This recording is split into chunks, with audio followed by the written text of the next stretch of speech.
Et bonsoir. Bonsoir à tous. Bonsoir. Aujourd'hui, une émission spéciale ASMR. Hey copain! Merde. Salut tout le monde, bienvenue dans ce nouvel entre-deux-guerres. Et ce soir, on est full équipe, on est archi nombreux, on est 4. Voilà, c'est On est bien. beaucoup. 4, pour nous, c'est beaucoup. C'est beaucoup. Ça faisait longtemps qu'on n'avait pas été 4. Parce que d'habitude, on n'est pas 4. Voilà. Eh oui, Tout simplement. eh oui. C'est incroyable, mais c'est vrai. Ce soir, donc, on va être en compagnie de Clément, de Coucou. Mad Max et de Aventurier des jeux. Oh, nous avons un réabonnement de Mad Max. Oh, mais alors, le gars fait tout. Il est chroniqueur, il chante dans le chat et il s'abonne, c'est incroyable. Incroyable. C'est incroyable. J'avais oublié. En tout cas, j'espère que dans le chat, vous nous entendez tous bien. J'espère que vous nous voyez tous bien également. A priori, de notre côté, il n'y a pas de souci. Est-ce que la régie me le confirme? Oui, confirmons, oui. Tout Ouais. a l'air en ordre. J'adore demander ce genre de choses à la régie parce que même quand elle confirme, en fait, on n'en sait rien. Il peut toujours y avoir une petite merde qui. Ah mince, c'est vrai, j'avais pas activé le micro, tiens. Bon, Ouais. là, ça a l'air d'être correct. Alors ce soir les Correct. copains, on a un beau programme, on a un programme bien chargé. Pour tout vous dire, juste avant qu'on lance le live, je disais même qu'il fallait qu'on soit straight to the point, parce que du coup, il y a quand même pas mal de sujets ce soir. Il y a PC qui va nous parler de Warhammer 40 000, il y a Mad Max qui va nous parler de Gazland, il y a Clément qui va nous parler d'AOS évidemment, et puis moi qui vais continuer à vous parler de A Song of Ice and Fire. Ça fait beaucoup de choses, donc on va pas traîner. Oh yeah. Et comme à notre habitude, on va faire, comme je le disais, on va faire Shifumi pour savoir qui commence. Pas moi, j'ai commencé la dernière fois. C'est Mad Max qui commence. Et bim. Non, mais en fait, Pas ouais, l'impression. je me dis Mad Max, c'est pas mal parce que en fait, tu parles de Gazland, c'est pas forcément le jeu dont on parle le plus, et donc du coup, je me Yeah. dis autant le mettre en avant tout de suite et commencer l'émission avec ça, parce que ça va permettre à tout le monde de découvrir ou de redécouvrir le jeu. Moi, le premier, parce que j'en ai entendu parler assez rapidement. Je sais que c'est avec des voitures qu'elles font vroom vroom, et puis c'est à peu près tout ce que je sais sur le jeu. Donc, vas-y, la parole est à la défense. Ça marche. Serge, ou plutôt Clément, Magnéto, s'il te plaît. Oui, bonjour. Hop. Ça marche pas. Ah, ça marche Ah, pas. Faites attendez. pas vroom vroom. Bah alors, on va casser la voiture. Comment on fait maintenant? On peut pas avancer. On peut pas reculer. On peut pas Bradine. avancer.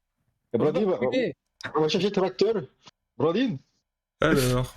Et là, Et puis, normalement. parce que ce soir, l'émission vous est présentée par Jeff Tuch, en partenariat avec la frite.com. Tac.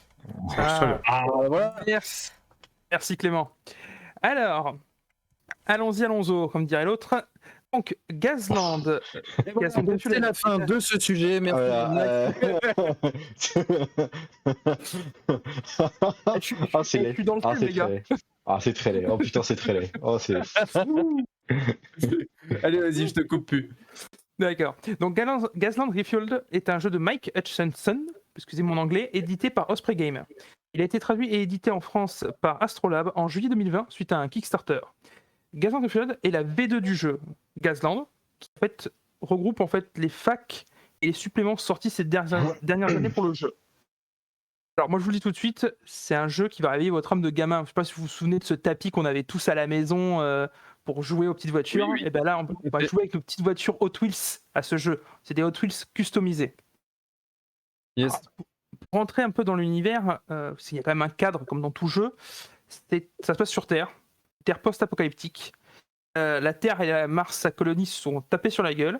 C'est Mars qui a gagné, qui a tout défoncé, et du coup, la Terre est vassale de Mars. Sauf que sur Mars, les dirigeants ont dit il faut occuper le peuple. Et quoi de mieux que pour les occuper que du sang et des tripes.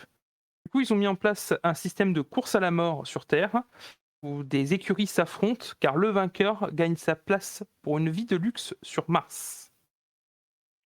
Autant vous dire que tous les coups sont permis pour pouvoir aller sur Mars et quitter cette terre post-apo.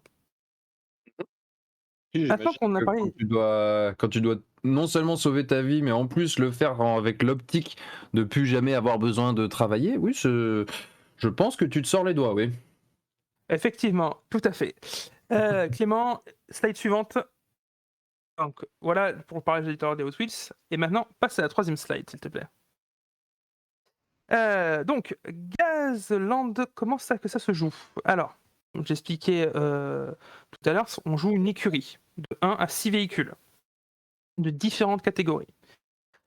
Je prévois une échelle qui est celle des Hot Wheels pour jouer, donc c'est pas trop compliqué à trouver.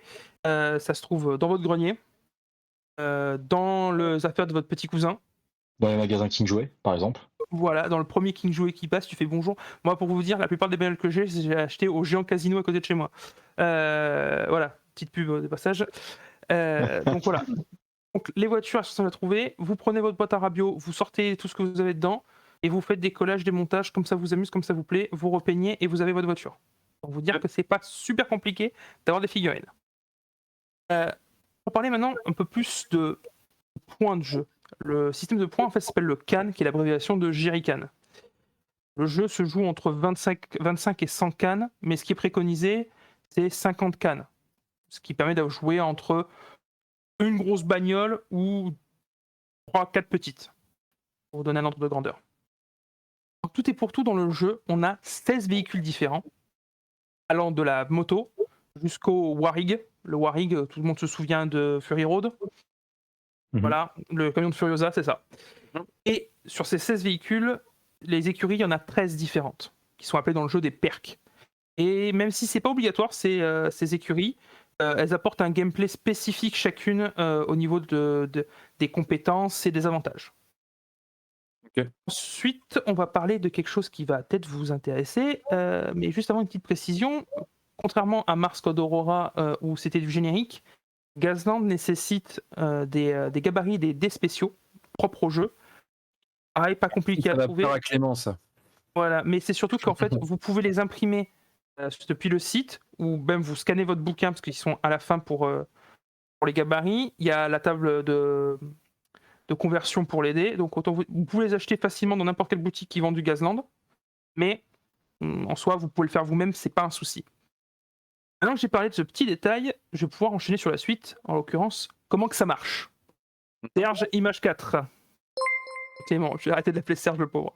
Voilà, nos petits gabarits, vous les voyez à l'écran. Ah, mais merci pour le sub.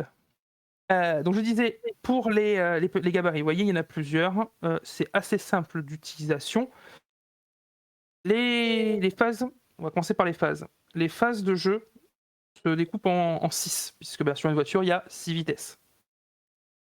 À chaque début de phase de vitesse, un joueur prend une de ces voitures qui est à la vitesse susnommée, donc de la phase en question, choisit un des gabarits que vous avez à l'écran, place le véhicule, l'avant du véhicule sur l'arrière du gabarit, et, s'il te plaît Clément, image 5, et fait bouger son véhicule de telle sorte à ce que l'arrière du véhicule arrive sur le gabarit. Vous avez fait bouger votre véhicule.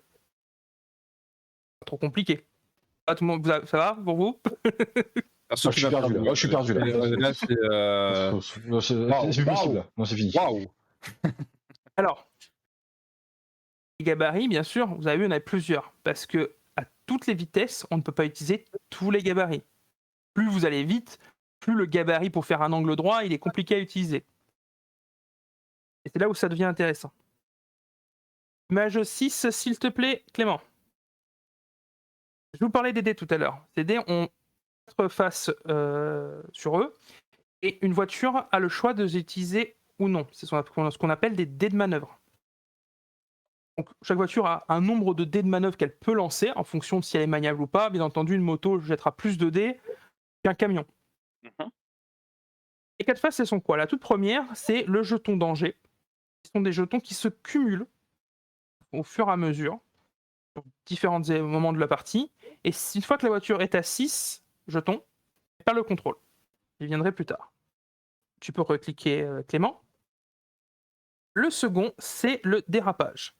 C'est-à-dire que, je ne sais pas si vous avez fait attention tout à l'heure, il y avait un gros gabarit carré.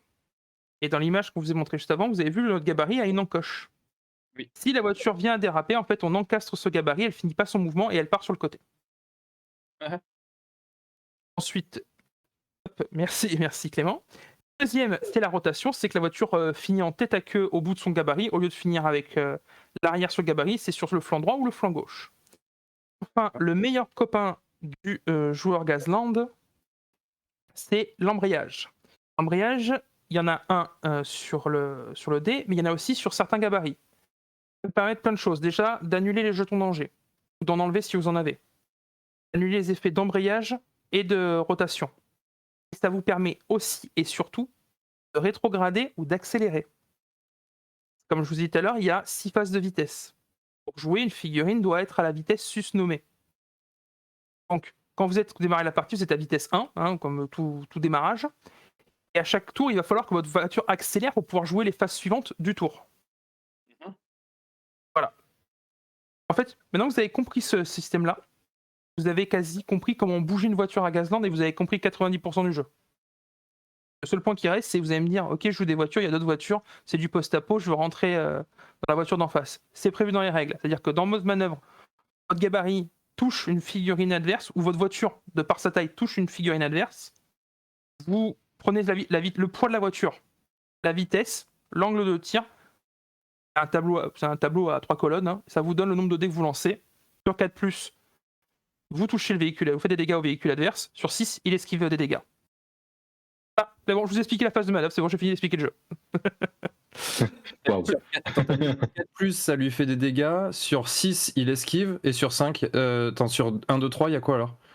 Il n'y a rien qui se passe. Vraiment, c'est un jeu où 4+, c'est pour les touches, 6, c'est pour esquiver. Pour tout le monde. D'accord. Ok. Alors, bien sûr, maintenant que je vous ai dit, on peut se rentrer dedans, on peut faire des drifts, c'est mieux que les films de Vin Diesel. Je vous ai parlé qu'on pouvait équiper des véhicules. Effectivement, les véhicules peuvent être armés. Et donc là, une fois que vous avez fini votre manœuvre, ou selon où est-ce que vous avez positionné vos armes sur la figurine, ah oui, quand vous achetez votre liste, quand vous achetez vos figurines, vous achetez aussi l'emplacement où vous allez mettre l'arme. À l'avant, à l'arrière, sur les côtés. Vous mesurez à partir de cette zone-là. Si sur la zone en question, il y a un véhicule, vous pouvez tirer dessus, vous lancez le nombre de dés équivalent à l'arme que vous utilisez. En 4+, il est touché. Votre adversaire fait un 6, il annule la touche. Seule petite particularité qui est rigolote, c'est que si le joueur qui tire fait un 6, il fait pas une, mais 2 touches. Okay. Petite particularité du 6 explosif. Voilà, là je vous ai expliqué totalement et littéralement comment on jouait au jeu. Voilà, vous pouvez jouer. Okay. Alors vous allez me dire, c'est rigolo, tu m'as expliqué on fait des manœuvres tout ça, tu m'as expliqué vous pouvez tirer dessus, mais on tire avec quoi? Ah bah à peu près tout ce qu'on peut trouver comme armement sur Terre, il y a. C'est-à-dire que ça va du Magnum au canon de 120 mm. Est-ce qu'il y a du lance-patate? Important, lance-patate. Mieux, il y a du lance-carcasse de voiture. Waouh. Tu as même, et encore mieux, c'est une compo que j'utilise, c'est-à-dire un lanceur de mines qui lance des petites voitures explosives télécommandées. Waouh. Et... un jeu dans un jeu, incroyable. Une mise en abîme dans une mise en abîme. C'est ça. Image suivante, mon cher Clément. Ce que je vous disais justement, et merci PC pour cette transition, ça c'est une de mes listes, et vous voyez les petites voitures bleues, ce sont mes voitures télécommandées explosives. D'accord. Voilà. Je vais prendre des majorettes pour ceux que ça intéresse. Okay. 3,99 chez Casino. Imbattable. C'est imbattable. Exactement. Et voilà. Alors bon, j'ai tiré tout ça, machin, très bien. Et je vous ai parlé des jetons de vitesse. À partir de 6, on perdait le contrôle tout à l'heure. Je ne sais pas si vous vous souvenez. Et bien en fait, cette perte de contrôle, elle se contrôle une fois qu'on a fait tout ça. C'est-à-dire, j'ai fait mes mouvements, j'ai tiré, ma voiture a fini de s'activer. Si jeton danger, je lance un dé. Si je fais égal ou supérieur à sa vitesse en cours, la voiture, tout se passe bien. Il ne se passera rien.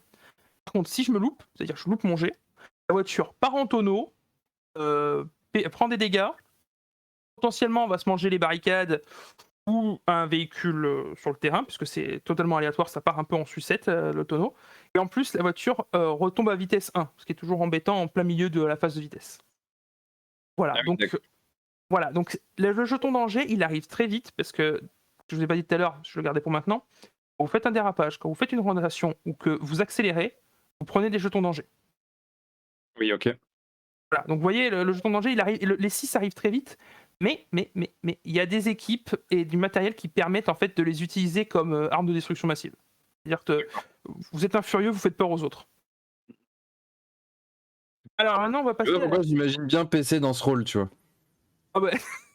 Mais c'était auto-include. C'est ça. Le mec, il va nous faire une team monster. Ah, c'est bon ça. Je veux voir. Image suivante, s'il te plaît, Clément. Alors, qui dit Wargame dit profil. Vous allez voir, c'est assez simple le profil. Pas 36 000 trucs. Premier petit clicouille.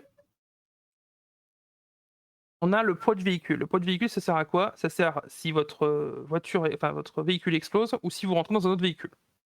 Et le tableau dont je vous parlais tout à l'heure. Ensuite, deuxième clicouille. La carrosserie, ce sont vos points de vie. Si vous tombez à 0 de carrosserie, vous êtes une épave. Et potentiellement, vous explosez. Sachant que là aussi, il y a des factions qui adorent quand ça font boum.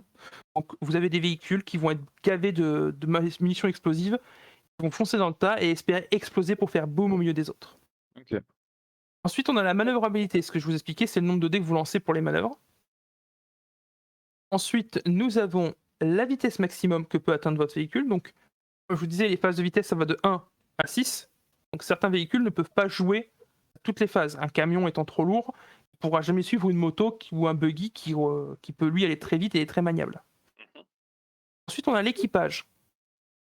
L'équipage, c'est le nombre de personnes qu'il y a à bord, sachant qu'on peut en acheter d'autres, et qui vont du coup être utiles pour le point juste ensuite, et l'emplacement. C'est-à-dire l'emplacement, c'est le nombre de matériel et d'armements que vous pouvez avoir sur la voiture.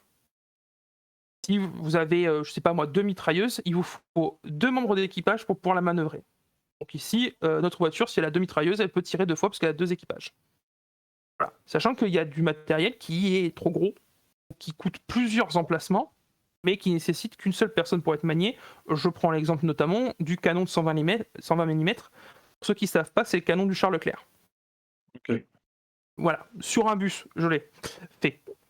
La règle spéciale, comme dans tout jeu, il y a toujours des petites règles pour certains véhicules. Et enfin, le coup en point du dit véhicule. Vous avez vu, le profil est assez simple, sachant qu'on a une valeur unique pour toucher, une valeur unique pour esquiver. On ne s'encombre pas de non plus trop de considérations, puisque l'équipage et l'emplacement ont plus des éléments pour construire sa liste.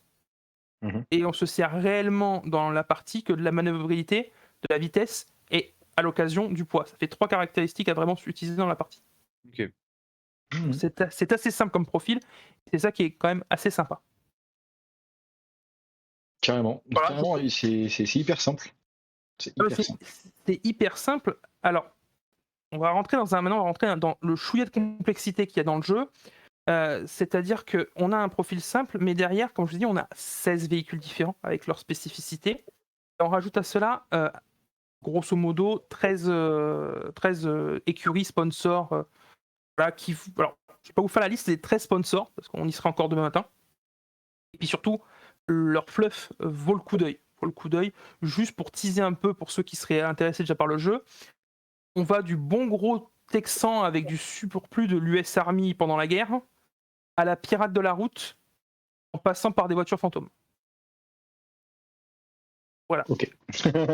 Voilà. Et franchement, le background est savoureux. Faut à lire pour ces différents sponsors, il est savoureux. Alors, je vous explique les profils. Je vous explique comment on joue. Il faut bien un contexte pour jouer, il faut bien des scénarios. Alors là-dessus, Gazland, franchement, c'est un des rares jeux où je vois autant de scénarios. Il y a 18 scénarios de base. Il y a un système de campagne intégré au jeu qui ajoute 8 scénarios de plus, le bouquin de base. Et en plus, on a une campagne narrative prévue dans le bouquin. je pense que niveau rejouabilité, on se pose là. C'est-à-dire que vous pouvez faire plusieurs parties, ça sera jamais la même. Parce que vous avez suffisamment de scénarios pour varier. Sachant que la communauté en a fait plein des scénarios. Donc vraiment, c'est pas ça qui manque. Là, on va parler de la table. La table, c'est du 90 cm par 90 cm. En gros, c'est une table de salon. Vous voyez, c'est pas un jeu qui demande beaucoup de place. Le seul truc, c'est qu'il faut pas mal de décors. Pas mal de décors parce que il faut un peu de challenge de pilotage quand même, quoi. Pour éviter les barricades, les tonneaux ou que sais-je. Hein. On peut même vous mettre des rampes pour sauter plus loin. Il y a des règles pour ça. Maintenant qu'on a vu ces scénarios, tout ça, vous allez me dire, ouais, mais du coup, tu me parles de scénarios, je joue des voitures, c'est quoi l'intérêt de jouer des scénarios? Et bien en fait, jouer des scénarios, ça apporte un truc en plus, c'est qu'on peut utiliser les votes du public. Et comme je vous ai dit, c'était un jeu télévisé pour distraire la population de Mars. Donc, les scénarios vous donnent des conditions de victoire, mais aussi des conditions de vote du public. Conditions qui existent aussi de façon générique, propre à votre écurie, puisqu'on attend du pilote de son équipe préférée qui fasse certaines choses. Ces votes du public vont servir à plein de choses, soit activer des règles spéciales, parce que vous êtes le plus beau, vous êtes le plus fort, et le producteur dit bon maintenant tu fais ça, c'est bon, on verra plus tard. Vous pouvez faire revenir des véhicules qui sont morts sur la table, parce que le public a fait oh non, on veut pas qu'il meure, vite faites-le revenir. Ou même vous pouvez activer certains petits effets. Je vais laisser aux gens qui veulent tester le jeu parce que ça vaut toujours le coup d'œil d'arriver et de dire mais on peut faire ça. Ce que j'aime bien dans ce genre de jeu, c'est que dans les scénarios, il va y avoir des petits trucs comme ça où j'ai mis le vote du public, je peux faire tel truc, tel truc, tel truc. Voilà, donc c'est un élément aussi qui est important dans le jeu, puisque le fait de jouer au scénario intègre ce gameplay en plus du vote du public, que je trouve très rigolo, et qui permet de bien se marrer entre copains. Ok. Alors, je suis arrivé... avec le vote du public, les interactions, tout ça que tu apportes, en fait, ça donne un côté un petit peu presque Hunger Game, mais en mode mixé avec Mad Max, quoi. Carrément. Exactement. Un côté show must go on. Mais l'analogie est très juste parce que c'est clairement, on sent que c'est inspiré de ça. Alors maintenant, j'arrive à la fin de cette chronique. Je vous ai un peu parlé de ce jeu, je vous ai un peu donné plein d'informations. Je vais essayer d'en faire un petit résumé. En fait, Gazland, pour moi, c'est un jeu qui apporte du neuf dans l'univers du wargame. On a l'habitude de l'heroic fantasy, on a l'habitude du futuriste, post-apo futuriste. Et je pense pas qu'on nous ait dit un jour, les gars, vous allez prendre vos Hot Wheels de quand vous étiez gamin, vous allez les customiser, vous allez les peindre et vous allez jouer avec. Et pourtant, c'est ce que fait ce jeu. Et je vous jure, il y a un vrai kiff à customiser les Hot Wheels autant qu'à les jouer. Franchement, on s'éclate à ça. Tu peux me passer l'image suivante, mon cher Clément, si c'est pas déjà fait. Oh, mais si, c'est fait. Voilà, ce petit monster truck que je me suis allègrement amusé à customiser. Voilà, il y a ce plaisir-là en plus. Sachant qu'en plus, une partie, ça dure grosso modo 1h30. Donc, c'est facile d'installer une table pour l'apéro ou au club. Vraiment, on se dit, bon, on va faire une grosse partie après, on va d'abord se faire un petit jeu tranquillou. 1h30, c'est faisable. Ça prend pas trop de place, donc ça peut être joué sur n'importe quelle table de salon. Vraiment, pour ça, le jeu, en plus de son postulat de départ, est très frais très moderne dans sa manière d'être joué. La communauté aussi a un avantage, c'est qu'elle est assez dynamique. En France, elle arrive timidement, le Covid lui a fait un peu mal, comme beaucoup de jeux d'ailleurs. Et elle revient avec des petits tournois, des petits événements rigolos, sachant que pas mal de gens postent des éléments nouveaux pour le jeu, des trucs non officiels, hein, mais il y a vraiment un côté très créatif dans la communauté pour s'amuser et elle est assez dynamique. Pour moi, Gazland, c'est vraiment un jeu qui est facile d'accès, une courbe d'apprentissage très simple avec un gameplay qui est plutôt rafraîchissant, avec un système très rafraîchissant. Et pour moi, je pense que c'est un jeu qui peut réconcilier des joueurs qui s'éloignent un peu du wargame parce qu'il y a un côté parfois dans certains gros jeux trop complexes, trop lourds. Là, vraiment, il y a ce côté juste on s'amuse pour s'amuser. Il n'y a pas d'enjeu. Et je pense que pour ça, Gazland, c'est un excellent jeu et c'est quelque chose qui fait beaucoup de bien à la communauté du wargame. Et j'ai fini ma chronique. Ok. Bah écoute, super, je crois que merci. Non, t'inquiète. Non, mais super intéressant. C'est vrai que Gazland, c'est un jeu, moi personnellement, dont j'ai entendu parler par le biais d'Iggy TV, parce que je sais que c'est un jeu qu'il apprécie particulièrement. J'y ai jamais joué en fait. Mais c'est vrai que ça m'a toujours titillé. Et pourtant, je suis, et je sais que je vais choquer des gens, j'aime pas l'univers Mad Max en fait. Par exemple, Fury Road, je l'ai vu, si tu veux, ça m'en a touché une sans faire bouger l'autre, quoi. Enfin, vraiment, j'étais en mode, ok, bon. Et merci Astier. Mais du coup, voilà, enfin, vraiment, ça m'intéressait pas. Et en fait, la simplicité, justement, le côté très abordable de ce jeu, puis forcément le côté, je prends des petites voitures, je les customise, je les déforme, je les cabosse, j'en fais, c'est un petit peu, voilà. En gros, pour résumer, je prends une voiture d'enfant et puis je la transforme en voiture de grand enfant. Je trouve la promesse assez jolie. Donc voilà, c'est vrai que c'est toujours cool. Et puis en fait, le simple fait de pouvoir jouer à un jeu un peu comme le propose Mars Code Aurora, en allant chercher des figurines qui ne sont pas des figurines sous licence et qui du coup sont de fait beaucoup plus abordables, c'est vrai que ça c'est aussi un point qui est non négligeable.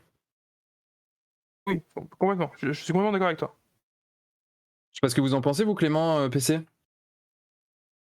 Bah écoute, moi alors j'ai été plus fan des anciens Mad Max. Bon, c'est juste parce que pour répondre à l'univers, moi, j'étais plus fan des anciens Mad Max. Le nouveau c'était cool, hein. Ça pète dans tous les sens, bon, c'est marrant, mais bon, j'étais plus fan de notre cher Mel Gibson.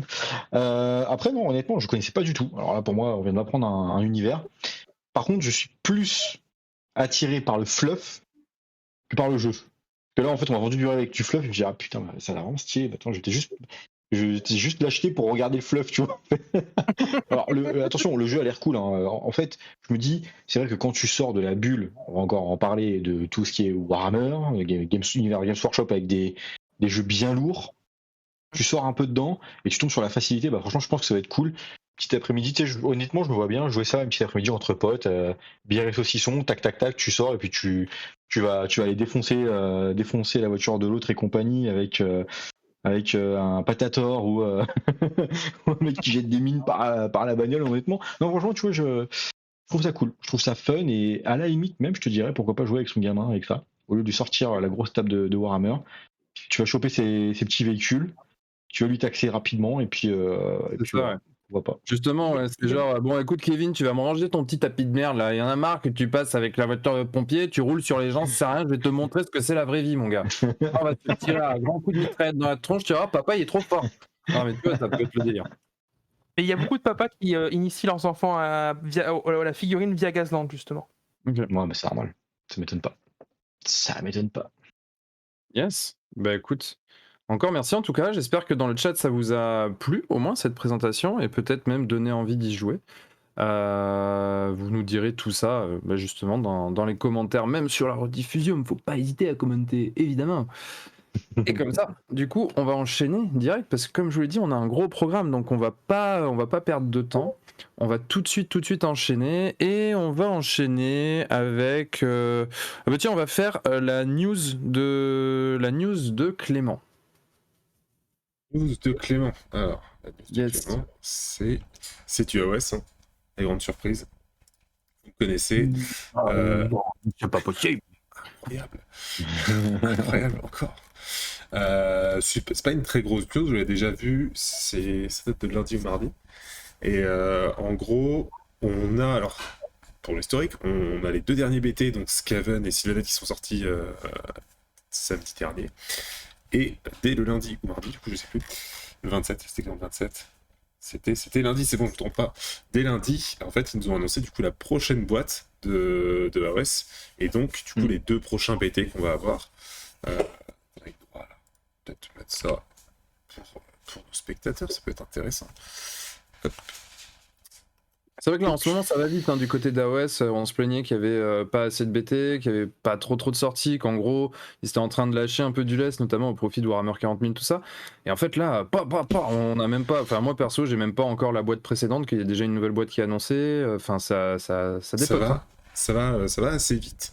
C'est cool parce que ouais, c'est vrai, effectivement, on se plaignait les derniers mois de rien avoir et là d'un coup ils enchaînent à fond. Donc ces deux BT qui étaient censés sortir avec deux autres Battletomes, Destruction a été prévu pour normalement l'automne. Mais vu qu'on nous parle déjà de la boîte fin juin, ça m'étonnerait pas que la boîte sorte en vrai en juillet ou début août et que fin août, voire septembre, on ait les 2 BT en question. Donc ça enchaîne pas mal, c'est cool. Euh, Après, ils ont bien rattrapé leur planning et je trouve enfin, de ce qu'ils ont annoncé, on va avoir une belle année à OS. Parce qu'on aura 11 Battle Tomes sur année, ce qui est pas loin de ce qu'ils avaient fait il y a 3 ans de ça. On avait une année avec 13 Battle Tomes et c'était vraiment. Par contre, c'était un rythme soutenu, c'est-à-dire que c'était vraiment régulier toute l'année. Tu avais 2 Battle Tomes qui sortaient tous les mois, quoi. C'était assez fou. Et c'était cool du coup quand tu vois ton armée qui arrive, ou tes armées qui sont un peu refaites comme ça, des unités qui deviennent jouables, etc. Donc du coup, une nouvelle boîte, les 2 prochaines armées, on va les connaître. 2 nouveaux héros, dont un qui est vraiment, je trouve, très stylé côté Disciple of Tzeentch. Ah oui. Ah oui, oui, oui. Celui-ci là, alors je trouve que les plans qu'ils font sur lui sont bien vieux. Voilà. Juste ce Gus là, il est quand même sacrément stylé. Ouais, il est très très cool. Ouais. Et d'ailleurs, oui, l'ensemble de ce qu'il propose dans cette boîte sur la partie Tzeentch, je trouve ça vraiment très cool. La partie Luminette est pas en reste, hein, c'est des figurines qui sont quand même plutôt sympas.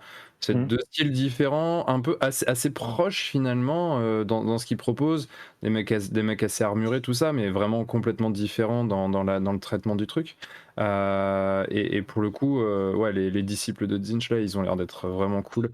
En plus, le schéma, je le trouve super sympa. Enfin bref, non, vraiment, vraiment. Ouais, et on sent que le Tzeentch là, ça te... Bah, c'est pas tire, d'aujourd'hui. Là, c'est vrai que le fait que ça ressorte comme ça, bah forcément, ça titille. Après, Ah bah oui. on va commencer à se calmer, mais c'est marrant, c'est des jolies figurines, c'est une jolie sortie. La boîte, elle est vraiment cool, je trouve. Je me suis pas plongé dans le côté règles. Est-ce que les unités qui sont présentes sont intéressantes? Est-ce que de toute façon on n'en sait rien puisqu'on n'a pas encore le BT. Mais c'est vrai que d'un point de vue modélisme en tout cas, c'est une boîte qui, je trouve, fait partie des plus belles qui sont sorties ces derniers mois, voire dernières années, quoi. Et c'est vrai que Ben nous le dit dans le chat, c'est pas un nouveau héros, c'est juste la figurine qui est nouvelle. Petite précision, en fait, c'est une figurine refaite, celle-ci. Oui, c'est ce que Qui tu existait disais déjà quand on en je avait sais parlé en off. Tu disais qu'en effet c'était une refonte, et d'ailleurs c'était assez drôle parce qu'à peine la boîte était annoncée que sur Facebook on voyait des mecs qui disaient ah, je cherche la figurine Finecast de l'ancienne version. non, c'est pas Slash, c'est D'ailleurs j'ai pas compris, quelqu'un qui recherche du Finecast. Enfin, moi personnellement ça me... je sais pas. Les gens sont fous. J'ai fait un blackout. C'est compliqué. Ouais. À monter, c'est une misère. T'as vu ça, c'est le bordel d'ailleurs. L'ancienne version. C'est ça, une ancienne version beaucoup coup. plus trapue, beaucoup plus... Statique. Ouais, c'est ça, c'est un peu figé, et encore une fois, trapu, ça fait vraiment chaos, on y retrouve presque... Oui. Il y a presque un côté presque Nurgle. Tu le peins en vert et ça passe. Alors que sur le nouveau, il y a une vraie différence et je trouve ça cool. Ouais. On est d'accord. Sachant que Battle c'était un perso spé. C'est un nommé, ouais, c'est un personnage nommé. Ouais, c'est ça. Je pense qu'il va le rester. Parce qu'il Très parle cool. toujours de lui comme étant du coup, le maudit, c'est ça, Cursling. De toute façon, ouais, je sais pas c'est quoi sa traduction. D'ailleurs, il va pas encore en avoir, il va en avoir dans le prochain BT, justement. Mais en tout cas, voilà, ça fait plaisir de voir tout ça s'avancer. Il y a Scarlix qui nous dit LPSF t'inquiète, Marco cherchait quelqu'un pour prendre la moitié de la boîte, mais je le sais malheureusement. On verra. Ok, et donc du coup, juste rappelle-nous ça, Clément, la sortie c'est prévu pour quand à peu Il n'y près? a pas de date de prévu pour l'instant. Oui, non, mais c'est tu juste. la donnes quand même parce que sinon ça sert à rien. Alors, du coup, de ce qu'ils m'ont dit hier, quand je les ai eu au téléphone, je peux pas vous dire. Voilà. Ok, Et très bientôt, bien. très bientôt. C'est en tout bien. cas. C'est pour dans bientôt. Du coup, tu peux peut-être continuer avec ta news. Ma news C'est une news. Avec ton retour, excuse-moi. Mon retour, on va enchaîner, ouais. Tu voulais nous dire sur ton premier ressenti sur la nouvelle saison AOS. Et je le précise tout de suite, c'est moi qui ai un peu poussé Clément pour qu'il nous fasse ce retour, pour savoir quel était son ressenti après avoir lu les choses, après s'être renseigné et après avoir fait et observé quelques parties. Il le dit lui-même, il n'a pas encore suffisamment de recul pour pouvoir donner un avis plus poussé, tout ça, mais je trouve que c'est quand même intéressant déjà au moins de pointer du doigt les grosses différences, vraiment ce que toi t'as ressenti pour que tout simplement ceux qui n'ont pas encore eu l'occasion, par exemple, de tester cette nouvelle saison, qu'ils sachent un peu à quoi s'attendre. Alors, je pense que ça va être un peu fouillis parce que c'est pas encore. Enfin, voilà, ce que disait Guillaume, c'est que j'ai fait pour l'instant 3 parties. Donc, c'est encore assez léger dans ma tête. Je suis pas ultra fan pour l'instant. Enfin, c'est ok, hein, évidemment, mais je préférais, on va dire, les règles précédentes sur certains points. Par exemple, alors, on va un peu faire le tour, mais c'était mieux avant. Non, mais il y a des très bonnes choses qui sont arrivées. Tu vois, par exemple, je trouve que les nouvelles grandes stratégies et les nouvelles tactiques de bataille, on l'a dit, vous l'avez vu dans toutes les revues que vous avez regardées, elles sont beaucoup plus compliquées à faire, ce qui déjà te pousse à aller chercher dans ton battle tome des tactiques de bataille, sachant que jusqu'à présent, en fait, quand on lisait les tactiques, donc je rappelle, hein, les tactiques de bataille, c'est un objectif que vous prenez au début de votre tour, que vous devez accomplir, donc ça va être une petite mission, tuer une unité, capturer un point, etc. Et si vous le faites, vous gagnez 2 points à la fin de votre tour, en plus des scores que vous avez gagnés grâce aux objectifs du scénario. Avant, ils étaient super faciles. C'est-à-dire que tout le monde, enfin, c'était très rare d'en rater une ou plus au sein de la partie. Souvent, tu finissais tout. Merci c'était, le follow. 10 points. Ouais. Et merci pour le follow. Eugène 23. Donc à ce niveau-là, c'était intéressant ce qu'ils avaient mis en place, mais c'était trop facile, donc du coup ça a cassé un peu l'intérêt. Maintenant c'est compliqué. Déjà c'est compliqué, ce qui fait que tu vas chercher celle de ton Battle Tome, alors qu'avant on s'en foutait parce que les génériques étaient beaucoup plus simples.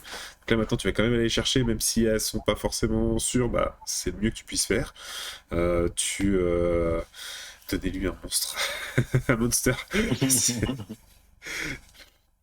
Mais en tout cas, à ce niveau-là, c'est quelque chose de bien. Parce que maintenant, tu vas en chier à faire tes tactiques, elles sont beaucoup plus dures. Bon, je vais pas répéter 20 fois ce que je viens de dire, mais voilà. Ensuite, sur la partie, on va dire, mise en avant des lignes, là-dessus, je suis un peu 50-50. C'est-à-dire que je trouve bien, par exemple, le fait que les deuxièmes lignes puissent avoir la portée. Je trouve ça très bien pour toutes les unités un peu élites, ou tout simplement avec des trop gros socles pour pouvoir taper sur 2 rangs, qui maintenant vont pouvoir le faire. On pense beaucoup par exemple au glouton en Ogre qui en fait était cassé entre guillemets avec la nouvelle version qui les obligeait à avoir une cohésion de figurines quand ils jouaient à 10.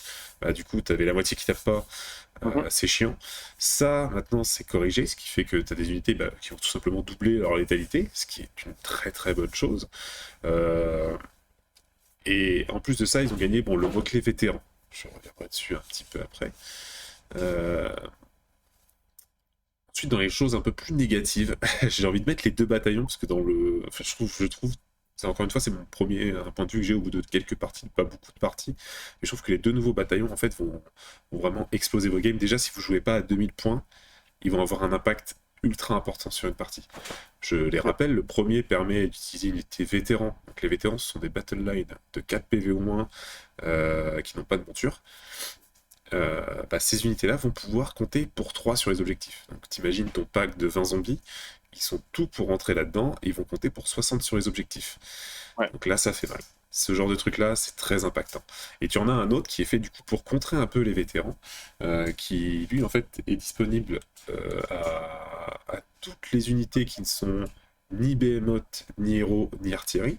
Donc c'est-à-dire que par exemple des dragons Stormcast peuvent rentrer dedans. Et en fait, eux, ils vont avoir plus 1 dégât. J'aime bien prendre l'exemple des dragons Stormcast. Ça te donne directement, tu vois, l'idée du truc. Quoi. Mais de la cavalerie, par exemple, tu peux prendre... Mec, cavalerie, ça rentre. Avec d'un côté ces petits dragons Stormcast qui vont rentrer là-dedans, de l'autre côté, il va nous mettre des annihilators farcis, et bam. Voilà, mais en fait, tout ce que tu rentres dans ce deuxième du coup bataillon vont avoir 1 dégât supplémentaire, plus 1 à leur dégâts d'ailleurs, quand ils vont taper sur les vétérans. Donc ça va contrer un peu cette méta vétéran. Mais en fait, dans l'ensemble, je trouve que ça pousse aujourd'hui à te faire des listes avec beaucoup de vétérans, parce que tu n'as pas beaucoup de malus, je trouve, à en jouer. C'est-à-dire que le seul réel malus, donc c'est si ton adversaire joue ce bataillon qui risque d'avoir des plus 1 dégâts contre toi, Mais ça encore, ça peut se contrer si jamais tu as une unité de tir. Tu vas cibler d'abord tous ces chasseurs qui vont avoir des bonus aux dégâts pour les éliminer et éviter du coup de trop morfler. Ou même toi-même déjà jouer des trucs si jamais, parce qu'en fait ça peut être aussi des vétérans qui ont ce bonus-là, donc potentiellement tu vas être létal contre eux. Enfin, c'est assez particulier. Du coup, ça met beaucoup en avant les hordes. Alors c'est bien quand c'est du glouton, moi ça me dérange pas que le mec joue beaucoup de gloutons parce que c'est des gros trucs, Oui. mais par contre quand le mec va me jouer 120 zombies ou 120 witch elf en doc, tu vois, je vais moins rigoler. Et ça devient tout de suite un peu débile, donc tout ça, je trouve déjà, ça perd un peu de son sens. Ils ont rajouté une petite couche par-dessus ça, une petite règle qui, quand tu la lis, te dit ça peut être sympa, et en fait, pour l'instant, je trouve qu'elle ne sert à rien, mais vraiment. C'est les zones de baptême de feu. La règle est simple, le deuxième joueur, à chaque tour, choisit un des objectifs pour être un lieu de baptême de feu, et en gros, cet objectif ne pourra être contesté durant tout le round uniquement par les unités vétérans. Donc là, comme ça, tu te dis, ouais, c'est super, comme ça, si tu joues pas de vétérans et tout. Mais en fait, le truc, c'est que tout le monde joue une chier de vétérans. Donc en fait, ça ne va rien changer, et tes vétérans vont coûter pour 60, donc tes deux héros qui sont à côté, on s'en fout de base. Donc en fait, ça ne va pas trop servir. Encore, tu pourrais revenir, parce que malheureusement, le petit complément de cette règle, c'est que un objectif, lors d'une partie, ne peut être lieu de baptême de feu qu'une seule fois. C'est-à-dire que tu commences avec un scénario qui a 3 objectifs. C'est-à-dire que tu vas faire round 1, round 2, round 3, et après, plus de baptême de feu. Donc tu peux te dire, alors que c'est con, ça serait surtout sur les derniers tours où potentiellement les mecs auraient pris un peu cher et qu'il ne te resterait plus grand chose et tu pourrais bloquer des objectifs avec ça. Malheureusement non, à ce niveau-là je trouve que ça marche pas trop. Et en fait, il y a un seul scénario où tu peux le faire, où il y a une règle spéciale qui dit que vous pouvez mettre plusieurs fois un objectif comme lieu de baptême de feu, sauf que en fait c'est un scénario qui a 4 objectifs. Et en fait, tu t'en fous, c'est-à-dire que tu peux très bien te dire, je ne prends aucun vétéran dans ma liste, je vais faire une liste que avec des gros monstres et compagnie. Le mec, il va peut-être me bloquer un objectif, mais je m'en fous, j'en ai 3 autres. J'en ai 3 autres où je vais me poser dessus et je vais éclater ces lignes. Donc en fait, à ce niveau-là, je trouve qu'il y a quelque chose de bizarre. Je suis pas encore ultra convaincu. Là, je pense qu'on va partir sur beaucoup de hordes. Après, tu vas forcément avoir des listes qui vont se dire, moi, je vais jouer complètement anti-méta, donc anti-horde, et pas du tout de horde pour les contrer. Là-dessus, je suis un peu sceptique. Bon, de toute façon, ça va durer 6 mois, donc on va bien voir comment ça évolue et ce que ça donne. Mais je trouvais que la version précédente, en tout cas en termes de règles de base, était beaucoup plus intéressante. Elle te poussait à jouer des trucs plus cool, des monstres, ça te faisait des belles tables. Et là, on va revenir sur ce qu'on avait en V2, d'avoir juste... T'as un peu peur d'un spam d'unités qui font le taf en capant les objectifs. Mais en fait, c'est bien le spam. Ah, ça chie. Arrêtez de cracher dessus. Mais non, moi ça me tue ça. Oh là là. Faites pas joueur les mecs en fait. Faites pas joueur. C'est bien le spam. Quand tu mets 300 guerriers des clans, pas grave.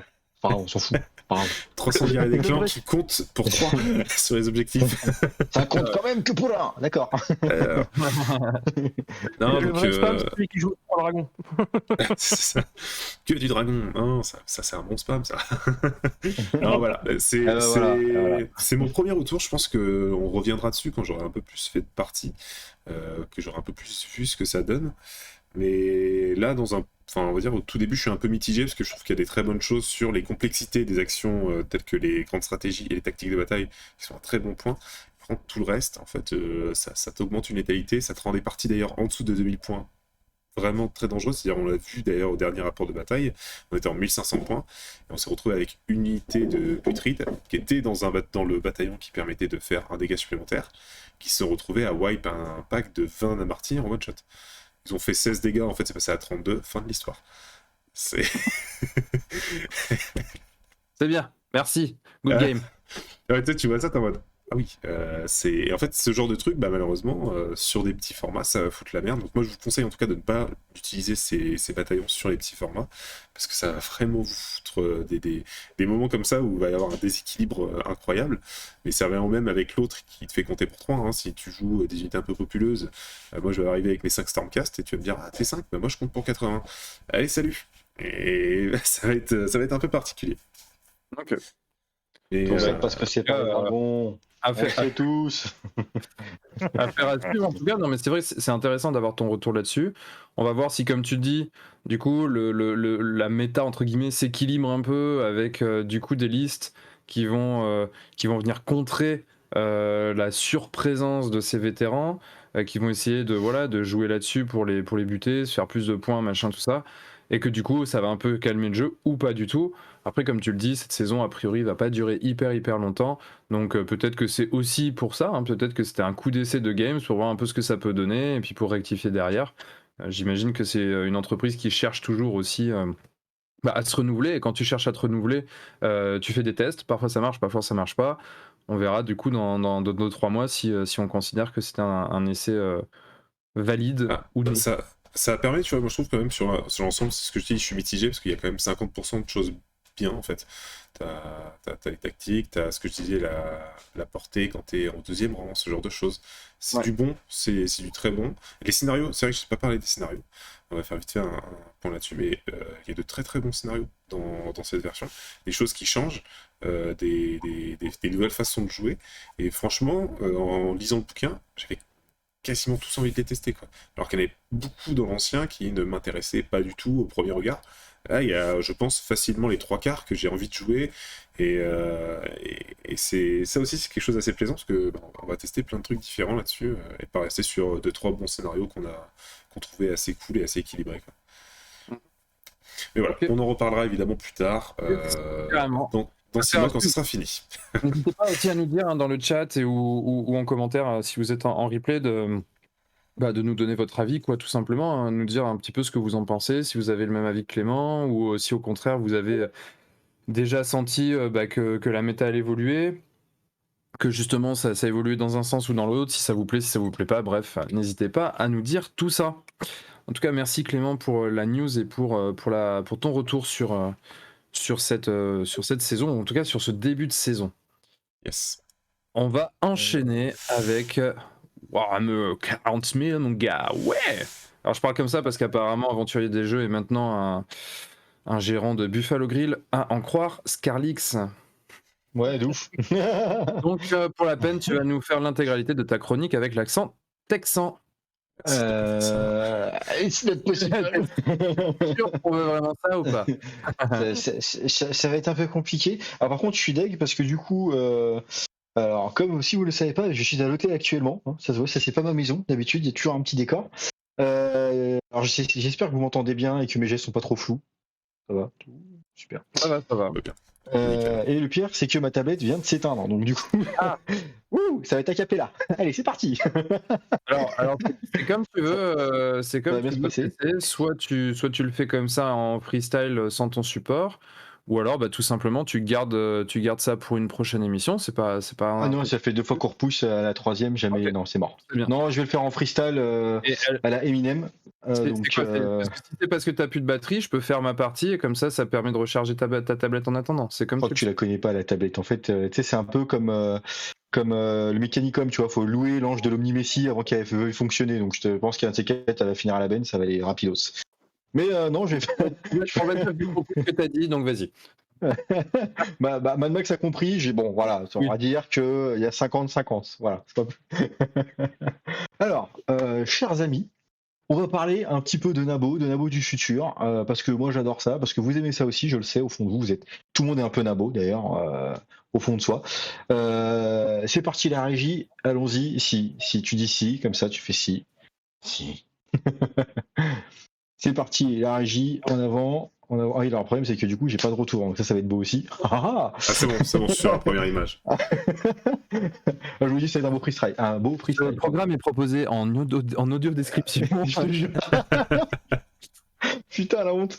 Franchement je suis vraiment désolé à tous ceux qui nous regardent. Ça va être de fort peu grande qualité, déjà que c'est avant c'est pas top. Mais voilà. Donc du coup, normalement. Tu peux geler encore un petit peu plus, s'il te plaît. Tu peux mets des clous. Finalement je ça. Alors, dans les sorties qui sont arrivées sur les squats, car comme vous savez, les squats sont arrivés déjà depuis un petit moment. Ça fait un petit moment qu'on en parle. Il y a eu le 1er avril, patati patata, je vais pas vous la refaire. Bref, on a les Iron King, ceux que vous devez voir actuellement. Donc un intellect mécanique, c'est clairement des nains qui sont des servants des ligues de Votann. Donc du coup, c'est ce qui leur permet d'aller creuser dans les mines, d'aller taper, de faire bref le travail un petit peu ingrat. Sauf que ils sont aussi bien équipés et bien, j'allais dire bien équipés, bien armés, c'est un peu la même chose. Bref, vous m'avez compris. Ça va servir de servant sur le champ de bataille. Est-ce que je suis passé à la diapo suivante? Alors, deux têtes, ça va être beau. Non, franchement, ça va être beau là ce soir. Là, je vous préviens, je suis C'est de des grande petits détails qualité. de cerveau, ouais, faut un peu. Voilà. Est-ce que je vais passer aux petits servants qui ont normalement des petits casques jaunes que nous retrouvons? Alors là, je vais faire un petit thème Necromunda parce que je pense que ces petites figurines de Necromunda, nous allons les retrouver dans les armées de squat, bien évidemment. Sinon, pourquoi les avoir sorties? Toute figurine est utile. Ça, vous le savez mieux que moi. Donc, ce sont des mineurs que vous retrouvez sur Necromunda, donc des gens qui clairement ont continué à vivre dans l'Imperium, qui ne sont pas sortis du giron de l'Imperium, pas comme les ligues de Votann, et qui ont continué gentiment à faire leur petite vie. Donc là, sur Necromunda, ils vont chercher les richesses, comme des bons nains du futur, comme vous le savez très bien. Donc vous pouvez les voir. Moi, honnêtement, je suis pas très fan des casques jaunes. Je vous le dis tout de suite, moi, ça ne va plus. Là, il y a eu un choc physique, j'ai fait, c'est pas possible. Là, ça va pas le faire. J'allais On dirait dire, Toad, en fait. Toad, c'est pas possible, tu vois. c'est ça. J'étais en train de me dire, tais-toi, réagis pas, laisse-le faire sa chronique. Et vu que t'en parles, honnêtement, alors c'est Ah ouais, violent, bah oui. mais Ah oui, mais ça c'est Toad. faisait longtemps que j'avais pas vu des figurines où, en les voyant, je me disais, ah mon Dieu, mais c'est quoi? Ah, qu'est-ce Ah ouais, que non, c'est mais que c'est ça? clair. Ah, Ah ouais, non, mais vraiment, c'est je les clair. Ah trouve oui, non, affreuses. Ah ouais, mais c'est clair. Non, mais honnêtement, au début, quand ils nous ont balancé les filles et tout ça, j'étais là, je dis, ah ouais, bon, alors sauf l'espèce de moto lessiveuse, effectivement, bon, moi, ça m'a un petit peu poil choqué, mais j'ai trop rien dit. Je me suis dit, allez, on les laisse faire, c'est les squats, c'est génial ce qu'ils font, vas-y, go. Là, je suis tombé sur ça. Comment vous dire? Je me suis dit, là, l'équipe marketing, je pense qu'il y a. Enfin, pas l'équipe marketing, l'équipe de design, je pense qu'il y a eu un problème. On s'est pas Alors, compris. Non, en- nous, nous, on En veut du vrai, beau, on veut pas ça. En vrai, ceux qui ont les casques, on voit leur visage, je les trouve dégueulasses. Hormis Oui. la couleur jaune, ça c'est un autre débat parce que ça tu peins comme tu veux. Par contre, je trouve que Je ceux parle qui les deux. je parle de la forme, hein. Je parle de la Ouais, forme de figurine, la, quoi. la forme, je trouve ça moche pour là, les trois quarts. Par contre, les deux qui ont leur casque fermé, je trouve que ça passe. Ceux qui sont en En bas à fait, droite. moi, ce qui me gêne, c'est que ça fait pas gracieux. Alors, gracieux pour un nain, je m'entends. Attention, là, faut mettre des parenthèses, guillemets, crochets. Faites ce que vous voulez, mais prenez ça au second degré.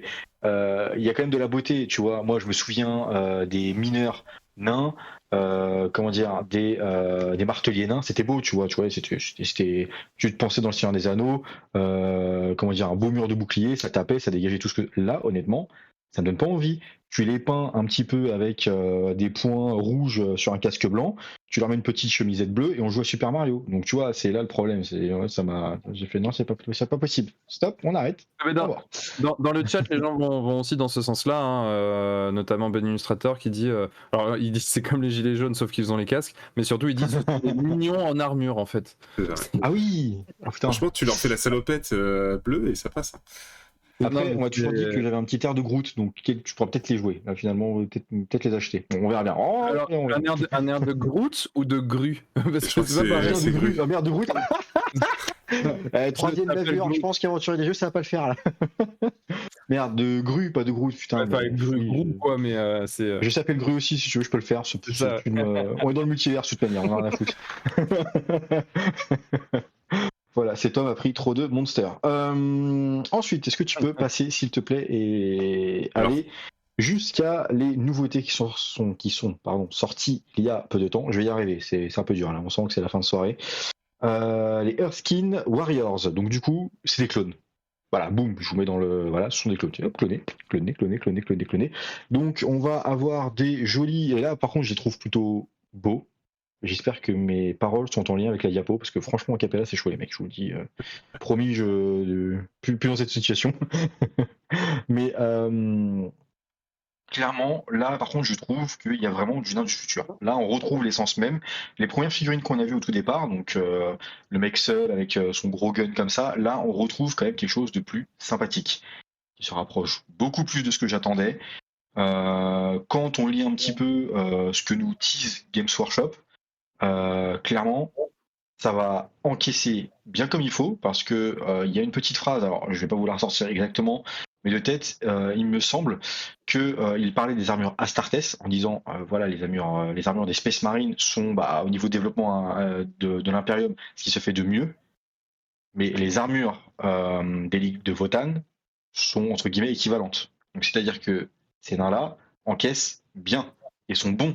Donc ils ont quand même des armures qui datent d'avant le 40e millénaire. Donc c'est-à-dire que ça datait un peu de l'Horus Heresy. Donc c'est-à-dire que les mecs quand même, je pense qu'on va avoir une armée qui va bien tanker, donc comme du nain, qui va tirer comme du nain. Par contre, à mon avis, au niveau course, on va pas s'attendre à grand chose. On se souvient tous des 3 pouces de mouvement, ça foutait tous le seum à tout le monde, je sais, on faisait partie. Contre des chevaliers bretoniens qui arrivaient, qui faisaient un tour et qui après chargeaient, ça c'était monstrueux.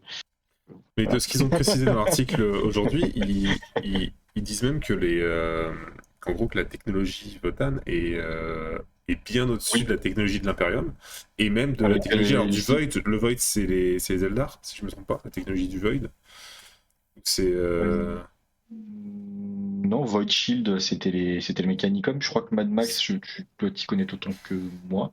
Void Shield, pour moi, c'était le Mechanicum qui avait ça. Je me souviens des boucliers Void Je crois bien. dans la V7 qui me tapait sur le système à un point pas nommé, où je hurlais à chaque fois que je tirais dessus.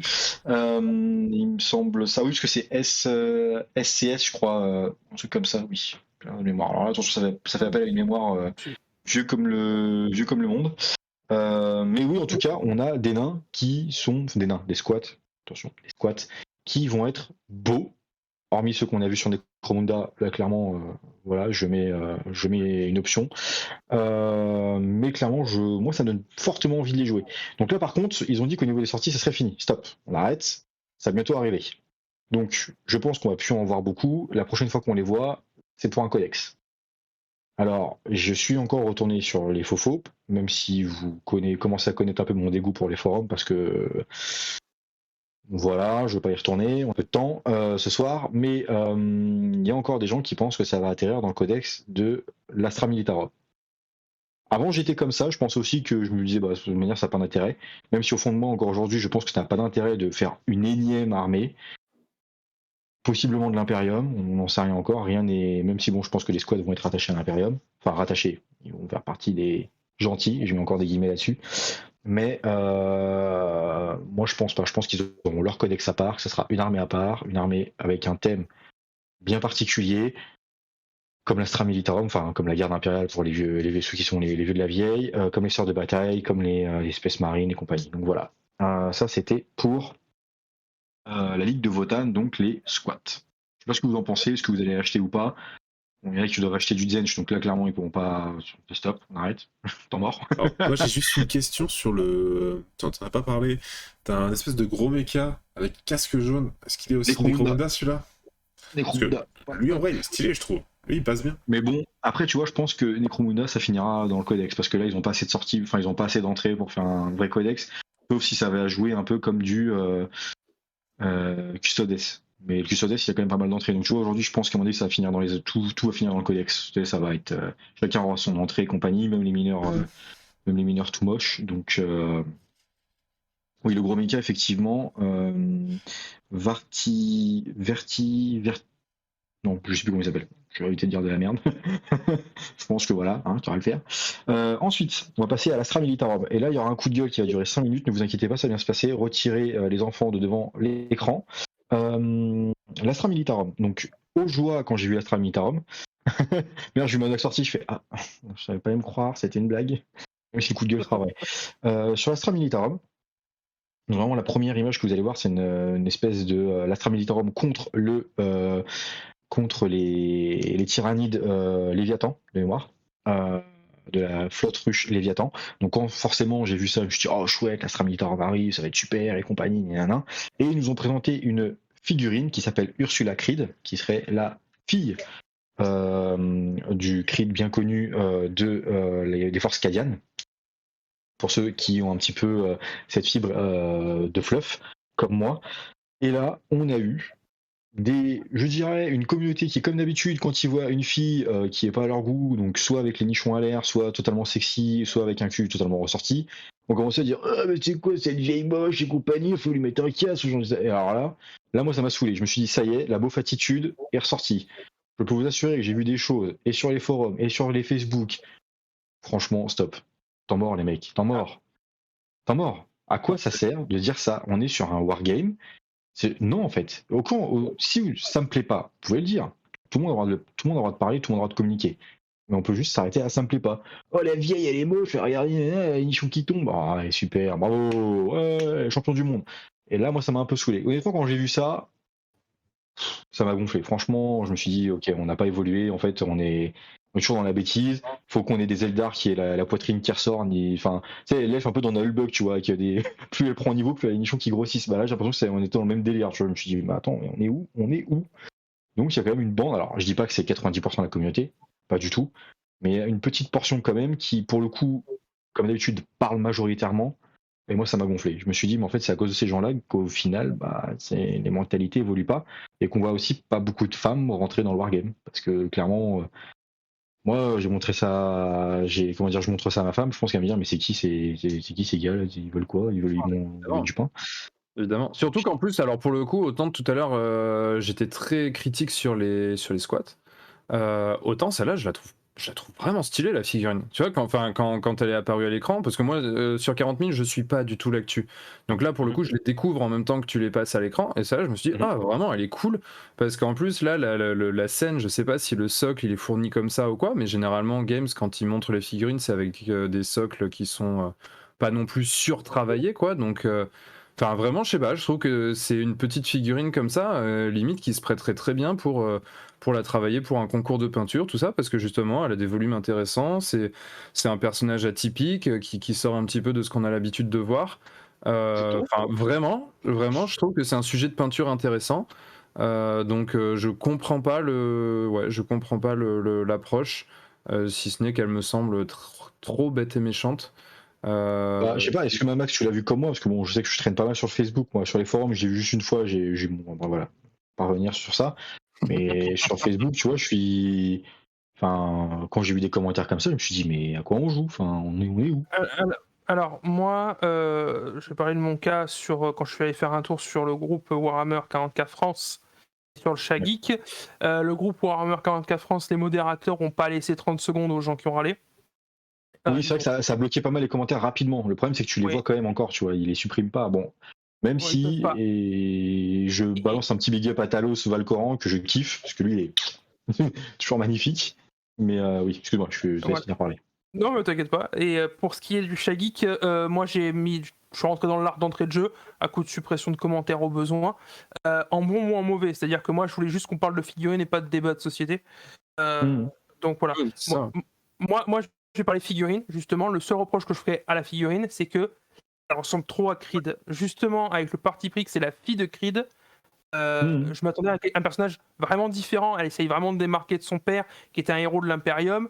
Là, vraiment, il y a le double holster. La première chose que j'ai vu, c'est le double holster. J'ai fait... Et en fait, c'est Creed... oui, c'est Creed au féminin. J'avais pas le contexte. C'est vraiment les premiers leaks qu'on a eu. J'ai vu, tiens, ils ont refait la fille de Creed. Alors, pour tout vous dire, c'était une image pourrie que j'avais en mode, tiens, en fait, j'ai récupéré ça, tu veux voir le chat geek.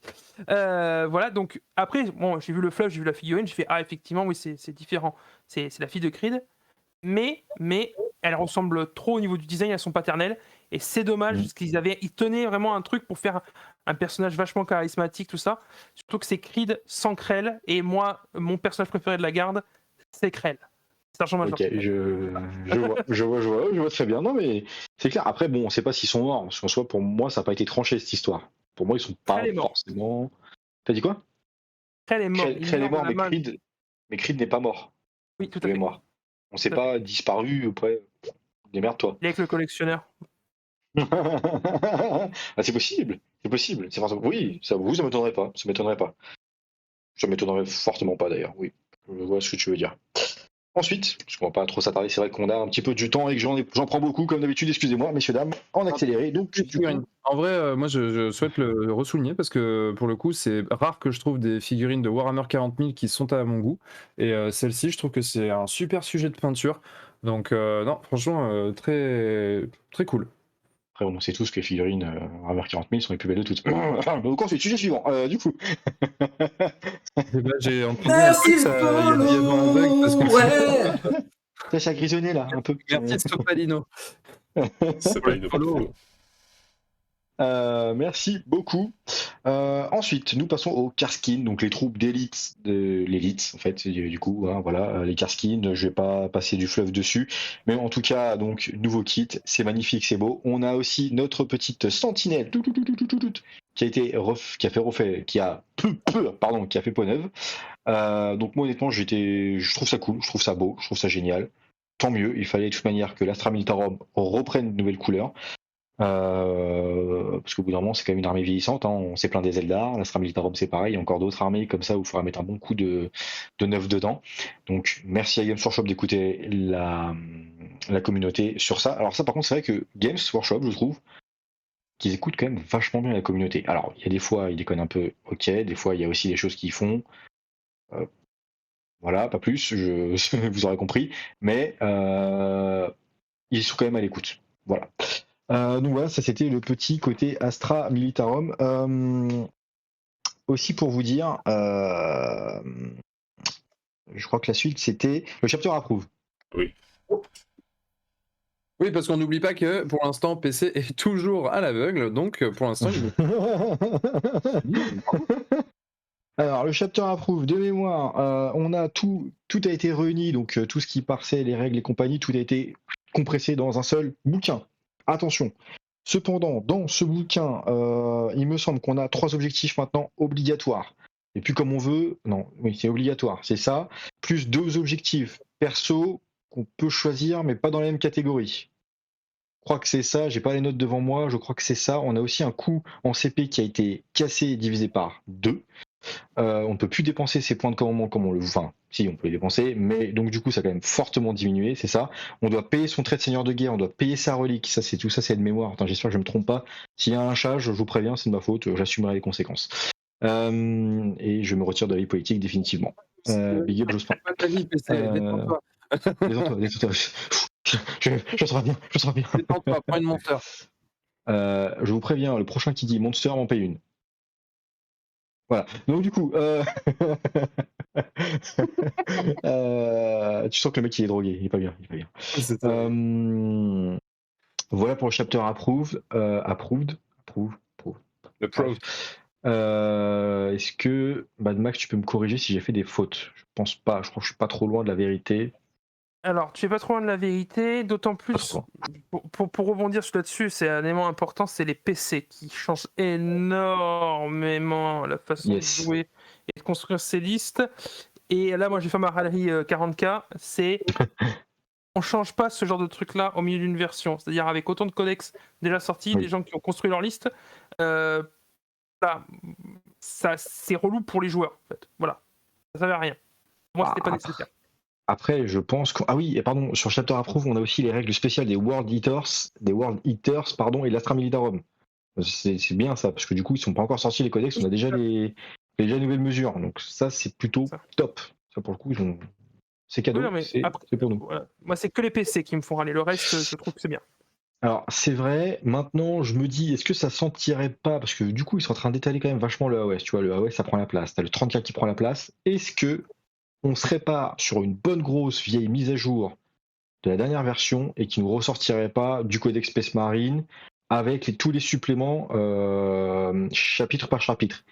Tu vois, je le sens arriver là, le nouveau chapitre Space Marine, enfin le nouveau codex Space Marine sorti derrière les fagots, en mode attendez les mecs, j'ai une bonne nouvelle, on l'a refait, spécial pour le chapter approved. Ça serait dommageable pour la communauté parce que nombre de joueurs attendent leur codex garde impérial. Et d'autres codex d'ailleurs qui sont pas encore ressortis. Ça serait dommageable pour la communauté parce que, encore une fois, le Space Marine, qui a quand même son codex et tous ses suppléments, faut pas l'oublier, et mine de rien, il y a de quoi s'amuser avec tous ces suppléments. Hein. C'est clair. En tant que joueur Space Marine, je peux le dire, il y a de quoi faire. Donc ressortir un codex, franchement, voilà. Moi, je me dis, c'est pas déconnant, tu vois, on est toujours dans le... attendez. J'ai oublié, parce qu'on est quand même très souvent à un codex Space Marine par an. C'est un peu comme les Luminettes. Clément. On est un peu un par an. Et c'est un peu on est un peu dans le même délire, donc je pense que voilà, comme il y a un nouveau codex Luminette, on peut s'attendre au codex Space Marine. Merci Jean-Michel. Jean-Michel Mauvaise Nouvelle. Je crois, selon la théorie de Games Workshop, je pense qu'on est bon. Enfin, nous finirons sur les Space Marines du chaos. Parce que le chaos, c'est pas beau. Alors j'en avais parlé il y a longtemps en disant ouais, ça va arriver, ça va arriver, ça va arriver. Donc, dans le Space Marine du chaos, alors il y a eu des règles qui sont apparues par Légion, je ne les ai pas lues. Voilà, je vous le dis, j'avoue, j'ai pas lu, j'ai pas pris le temps de le lire parce que clairement, j'attends le. Oui, voilà, oui, bravo, aventurier des jeux, bravo, aventurier, mais, 10 points pour Gryffondor. Cependant, les Space Marines du chaos, ça me tente. Ah, ça y est, il va encore prendre une armée. Oui, oui, mais.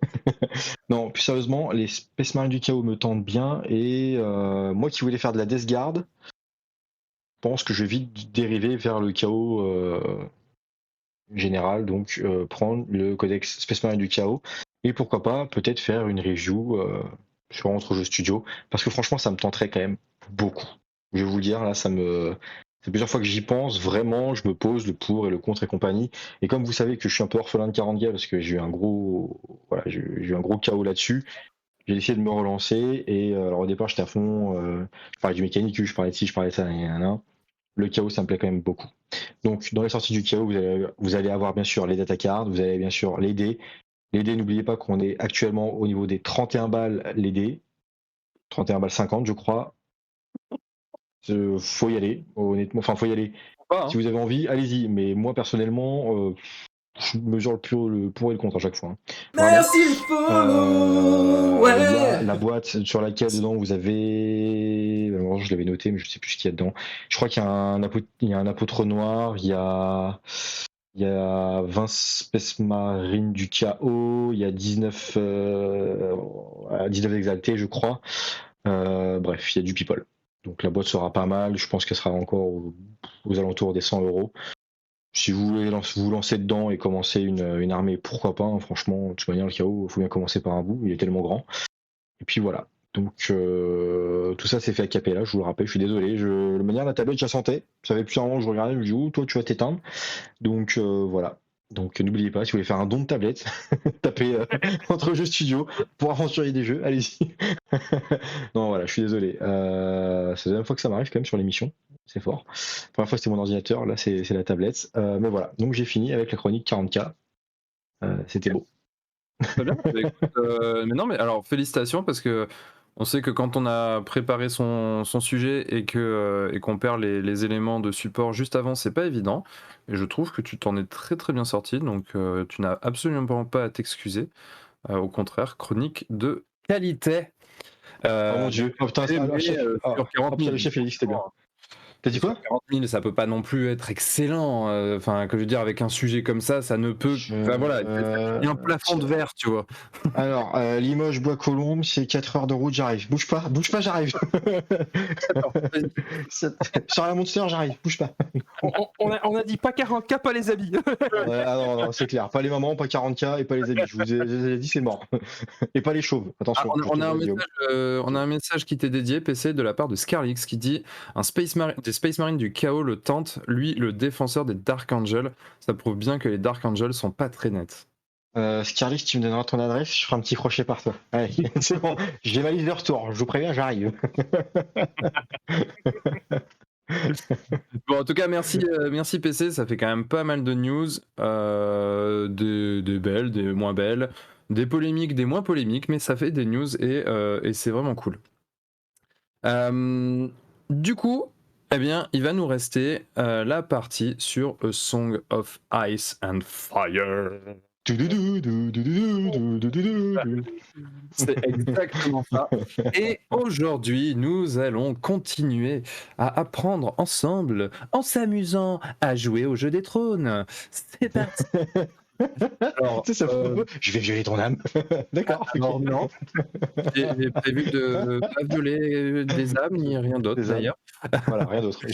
Alors il y a un petit quoi qu'on n'est pas sur les actions aujourd'hui. On est sur tout ce qui va être la partie politique de Westeros parce que justement on va parler du plateau politique des NCU, des personnages non combattants, et du coup aussi des cartes tactiques. On va essayer d'aller vite. De toute façon, j'avais prévu de faire une chronique un petit peu plus courte cette fois-ci, parce que tout simplement je savais qu'on aurait moins de temps. Alors on va commencer déjà donc les personnages NCU et le plateau politique, ça ressemble à ça. Alors le plateau politique ici, c'est ce qu'on voit en arrière-plan. On va rentrer davantage dans le détail. Et les personnages NCU, là c'est ce qu'on voit devant. Donc là je vous ai mis un petit peu une partie de ma collection de NCU avec les deux premiers qui sont peints, les autres non. Vous allez vous demander peut-être comment on reconnaît un personnage qui est non combattant, parce que finalement en fait il n'y a rien qui le distingue.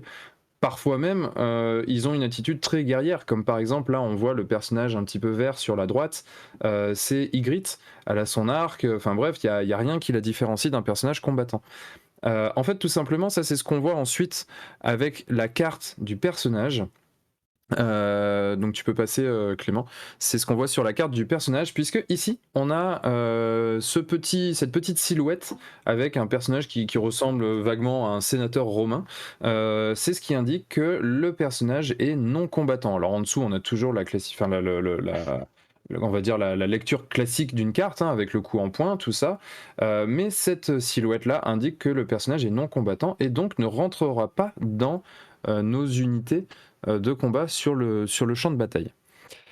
Ensuite, on va parler un petit peu plus en détail du plateau politique. Alors le plateau politique, c'est quand même quelque chose qui a une importance assez énorme dans ce jeu. C'est quelque chose qui en tout cas c'est vraiment ce qui donne un sel un petit peu particulier à ce jeu qu'on retrouve pas forcément dans les autres jeux dans les autres wargames, parce qu'on va avoir justement ce plateau qui est complètement détaché du champ de bataille et qui va par contre directement impacter le champ de bataille et de manière assez importante. Alors comment ça se passe? On va prendre donc à nos tours, en fonction du nombre de personnages non combattants qu'on va avoir à notre disposition, on va pouvoir le prendre, ça va être une activation comme quand on active une unité, sauf que au lieu d'activer l'unité sur le champ de bataille, eh bien on va la positionner sur le petit cercle qui est au-dessus de la zone pour revendiquer cette zone, pour se l'accaparer et de fait pour bénéficier de l'effet qu'il y a sur la zone. Alors on va voir qu'on bénéficie pas toujours de l'effet sur la zone en particulier, parce que parfois il y a des petits twists, mais de base, quand on vient prendre une zone comme ça, on va bénéficier de l'effet qui est dessus. Alors on va les détailler petit à petit. La couronne, ici, c'est on va infliger un test de panique à une unité ennemie qu'on choisit n'importe où sur le champ de bataille, et en plus de ça, cette unité va faire ce test avec -1 à leur résultat. Pour rappel, un test de panique, c'est on lance 2d6, on lance en même temps un d3, et si la valeur de la somme des 2d6 est inférieure à notre valeur de morale sur la carte de l'unité, on va perdre un nombre de figurines, ou en tout cas on va prendre un nombre de blessures égal au d3. Donc ça déjà, ça peut vite faire mal quand on a des unités sur le champ de bataille qui permettent de taper sur le moral. Pour le peu qu'on puisse, on joue contre des unités qui eux ont un moral assez élevé, puisque au final un moral élevé, ça veut dire que c'est plus difficile à atteindre. Donc du coup un mauvais moral, ça peut vite faire sauter des unités. Pour rappel, par exemple sur une unité d'infanterie, une unité qui a donc 12 points de vie, si on en perd 3 d'un coup, ça fait quasiment un rang complet, c'est assez énorme. Ensuite, on a la deuxième zone qui est la zone de la bourse. Ici, c'est une zone qui va nous permettre deux choses, qui va nous permettre de soigner jusqu'à 3 blessures d'une de nos unités. Alors quand on dit soigner 3 blessures, par exemple, si on a un cavalier qui a déjà perdu, un cavalier de toute façon c'est 3 points de vie, j'allais dire une bêtise, mais par exemple on joue un dragon, il a plein de points de vie, on peut lui en soigner 3, mais ça marche aussi pour les figurines qu'on aurait enlevées d'une unité. Par exemple, si on a une unité d'infanterie qui a perdu 3 figurines, on peut soigner ces 3 figurines et elles reviennent en jeu. Guillaume, j'ai une question à ça. Oui. Est-ce que le dragon, il est Stormcast et les 3 figurines, c'est des Skaven? Ok, c'est bon, c'est Non. Voilà.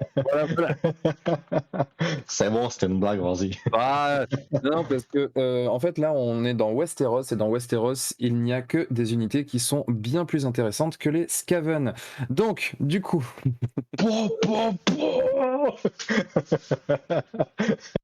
et oui ça trash On talk. monte un octogone et on prend les paris. Oh putain, oh putain.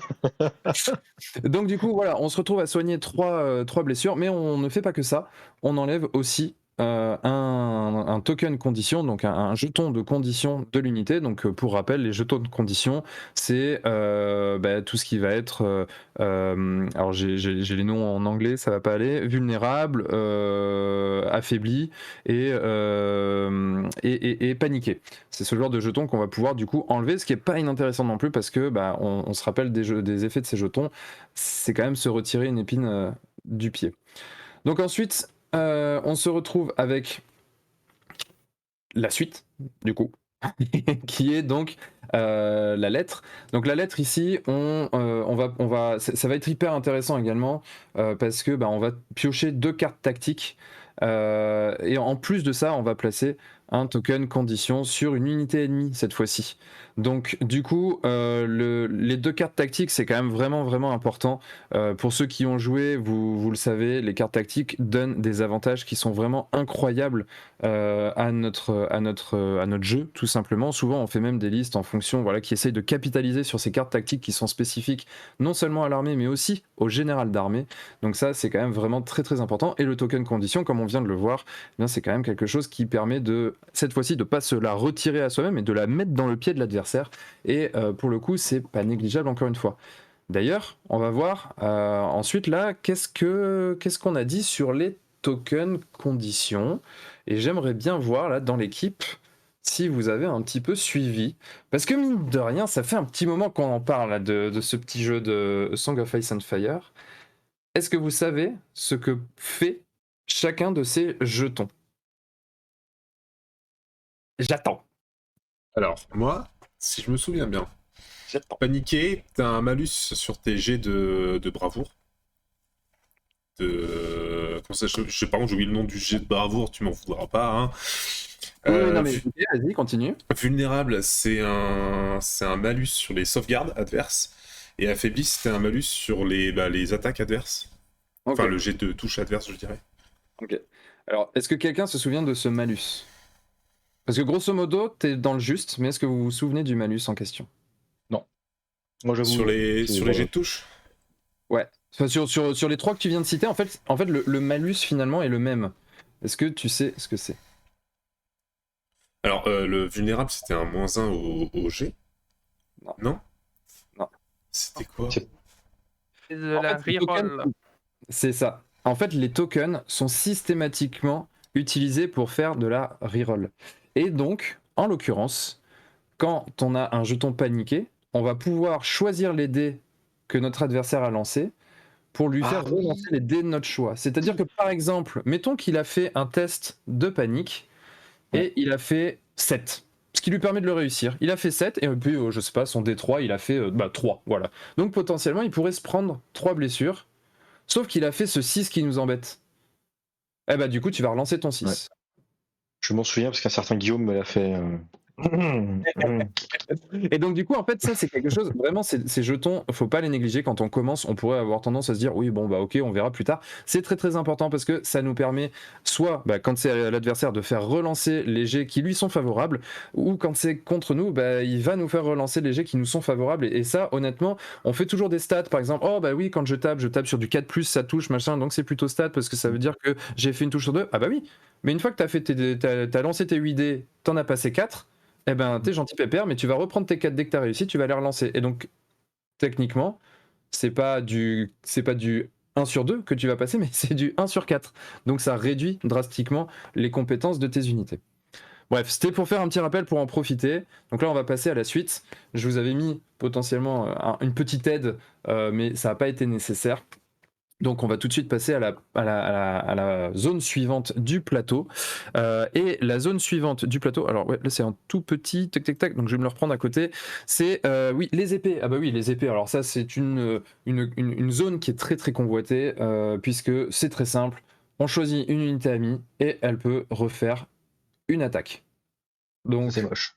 ça fait mal, parce que clairement ça veut dire que c'est en utilisant ça, on peut activer 2 fois entre guillemets une unité. Mettons par exemple qu'on a une unité qui est particulièrement patate, hop, on l'envoie à la charge, elle tape.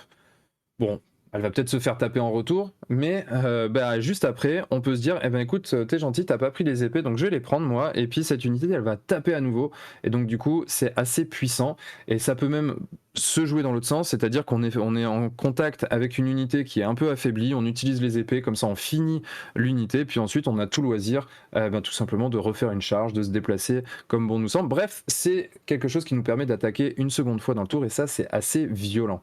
À noter que c'est bien marqué attaque, ça veut dire que c'est attaque de mêlée ou attaque à distance. Et ensuite, on a donc la dernière zone. Celle-ci aussi, elle est quand même assez intéressante et elle est souvent prisée. C'est les chevaux ou dans le langage courant de A Song of Ice and Fire, les poneys. Où là, ici, ça nous permet de choisir une unité amie et de lui faire une manœuvre ou une retraite. Et ça, pareil, quand on sait que les manœuvres, ça nous permet de pas mal nous déplacer, notamment quand c'est des unités de cavalerie, c'est des petites actions qui vont nous permettre, par exemple, de venir prendre les flancs des unités adverses ou ce genre de choses. Et ça, en général, ça plaît pas. Alors, juste pour rappel, là, c'est ce qu'on voit dans les slides suivantes. J'avais remis un petit peu le récap de comment ça se passe pour faire une manœuvre, parce que là, on réutilise un terme technique du jeu, donc on va le rappeler. La manœuvre, donc là, ce qu'on voit, c'est sur l'unité du bas, elle a le droit de faire un pivot. Donc un pivot, pour rappel, c'est elle peut faire une rotation d'un angle qui lui convient sur en se basant sur son axe, sur son centre. Une fois qu'elle a fait ce pivot, donc c'est ce qu'on voit ensuite, elle va avancer en ligne droite de la valeur maximum de son mouvement. Donc pour ça, c'est ce qu'on voit ensuite, on a la petite réglette qu'on va positionner à côté, on va regarder la valeur de mouvement, on va pouvoir avancer jusqu'à ce mouvement-là, et une fois qu'on a fini ce mouvement, on peut refaire un pivot pour se réorienter comme on le souhaite. Ça, c'est pour la manœuvre. On va passer à la suite, du coup. Ça, c'était pour le plateau politique. Mais vous êtes peut-être en train de vous dire, ok, c'est cool, il y a un plateau politique, mais les effets sont tous les mêmes. Et donc, du coup, quelle est la différence entre les NCU que je vais avoir? Parce que tout à l'heure, on parlait des NCU. Ils peuvent revendiquer ces cases, mais bon, s'ils peuvent juste revendiquer une case, finalement, ils se valent tous. Donc, pourquoi il y a des différences entre les NCU? Les différences sont principalement sur la carte du NCU, parce que chaque personnage va avoir un effet qui va lui être particulier. Il y a certains effets, par exemple, comme celui ici d'Illyrio Mopatis, qui va se déclencher à chaque fois qu'il va contester, qu'il va prendre une zone du plateau politique. Donc là, en l'occurrence, on peut cibler une unité combattante amie, on lui restaure 3 blessures, et en plus de ça, une unité ennemie avec laquelle elle est engagée, elle se prend un token affaibli. Donc voilà, ça c'est une fois par partie quand on prend une des zones du plateau politique. Il y a d'autres effets qui vont avoir ce même système avec justement la prise du plateau politique, mais qui vont se restreindre à certaines zones. Si vous prenez la couronne, si vous prenez la bourse, vous avez cet effet qui se met en place. Ici pour Illyrio, c'est une seule fois dans la partie, mais parfois c'est à chaque fois qu'on va prendre la zone en question. Et parfois, on a des effets qui n'ont rien à voir avec le plateau politique, comme c'est par exemple le cas ici pour Tyrion, où lui, tout simplement, il va nous permettre de prendre 4 cartes dans notre main en termes de cartes tactiques, ce qui fait qu'on a constamment plus de choix pour les cartes tactiques, et bien évidemment, quand on va recharger la main, on va la recharger à hauteur de 4 également, et non pas 3, comme c'est la norme pour l'ensemble des joueurs. Donc ça, c'est pour les différences entre les différents personnages NCU. Et justement, on va passer au dernier point que je voulais aborder, à savoir les cartes tactiques, parce que la transition est toute trouvée avec Tyrion. On parlait du fait qu'il avait la possibilité de monter à 4 cartes tactiques en main. Donc pour rappel, j'en avais déjà un petit peu parlé, mais je voulais le rementionner ici. De quoi est constitué un deck de cartes tactiques? On va avoir un total de 20 cartes. Ces 20 cartes, elles vont être constituées toujours de la même manière. Il va y avoir 14 cartes, donc 7 cartes x2 qui est liée à la faction qu'on va jouer. Donc là, par exemple, ici, on est sur les Baratheon avec House is Fury, et ici, on est sur une carte qu'on va avoir systématiquement dans nos decks quand on va jouer Baratheon. Donc c'est aussi pour ça que finalement, c'est assez. Il y a une courbe d'expérience qui se fait avec le jeu Song of Ice and Fire, c'est parce que petit à petit, on va apprendre aussi quelles sont les cartes qu'on a dans notre deck, bien sûr, mais que les adversaires vont avoir dans leur deck en fonction des factions. Et donc, du coup, on va essayer de jouer avec ça, de savoir quelles cartes ont été jouées, quelles cartes il peut avoir potentiellement en main, tout ça. Donc, il y a une vraie courbe d'apprentissage sur le sujet.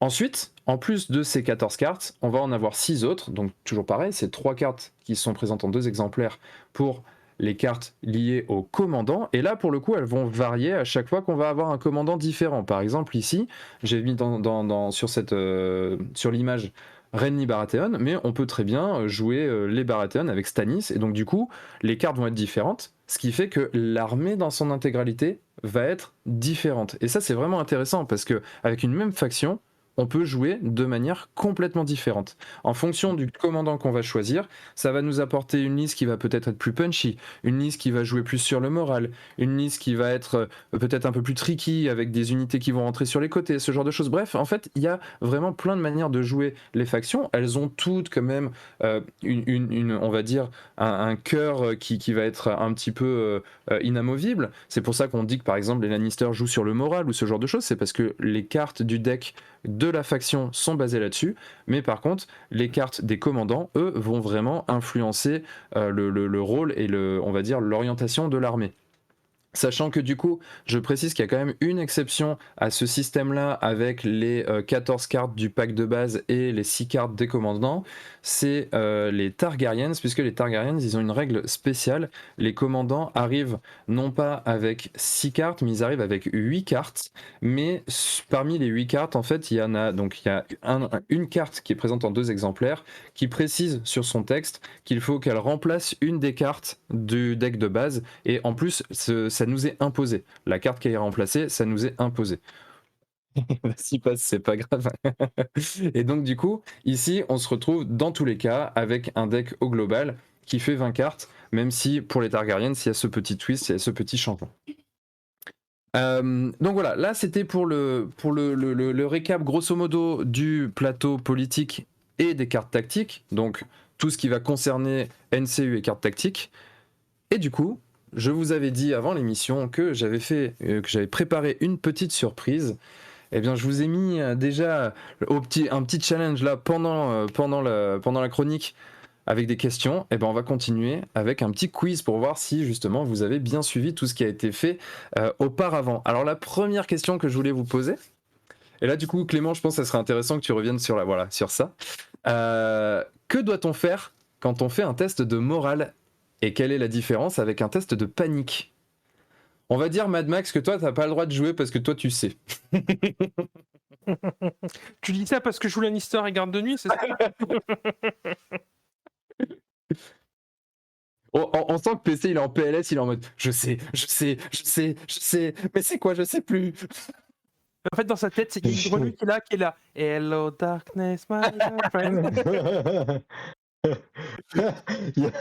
En fait, franchement, je vois plutôt mon personnage en mode ah ouais, non, c'est pas ça. 40K, non, c'est pas ça. Ah oui, c'est ça. Tu sais, il ouvre un manteau. C'est pas ça, putain. Non, c'est pas ça, putain.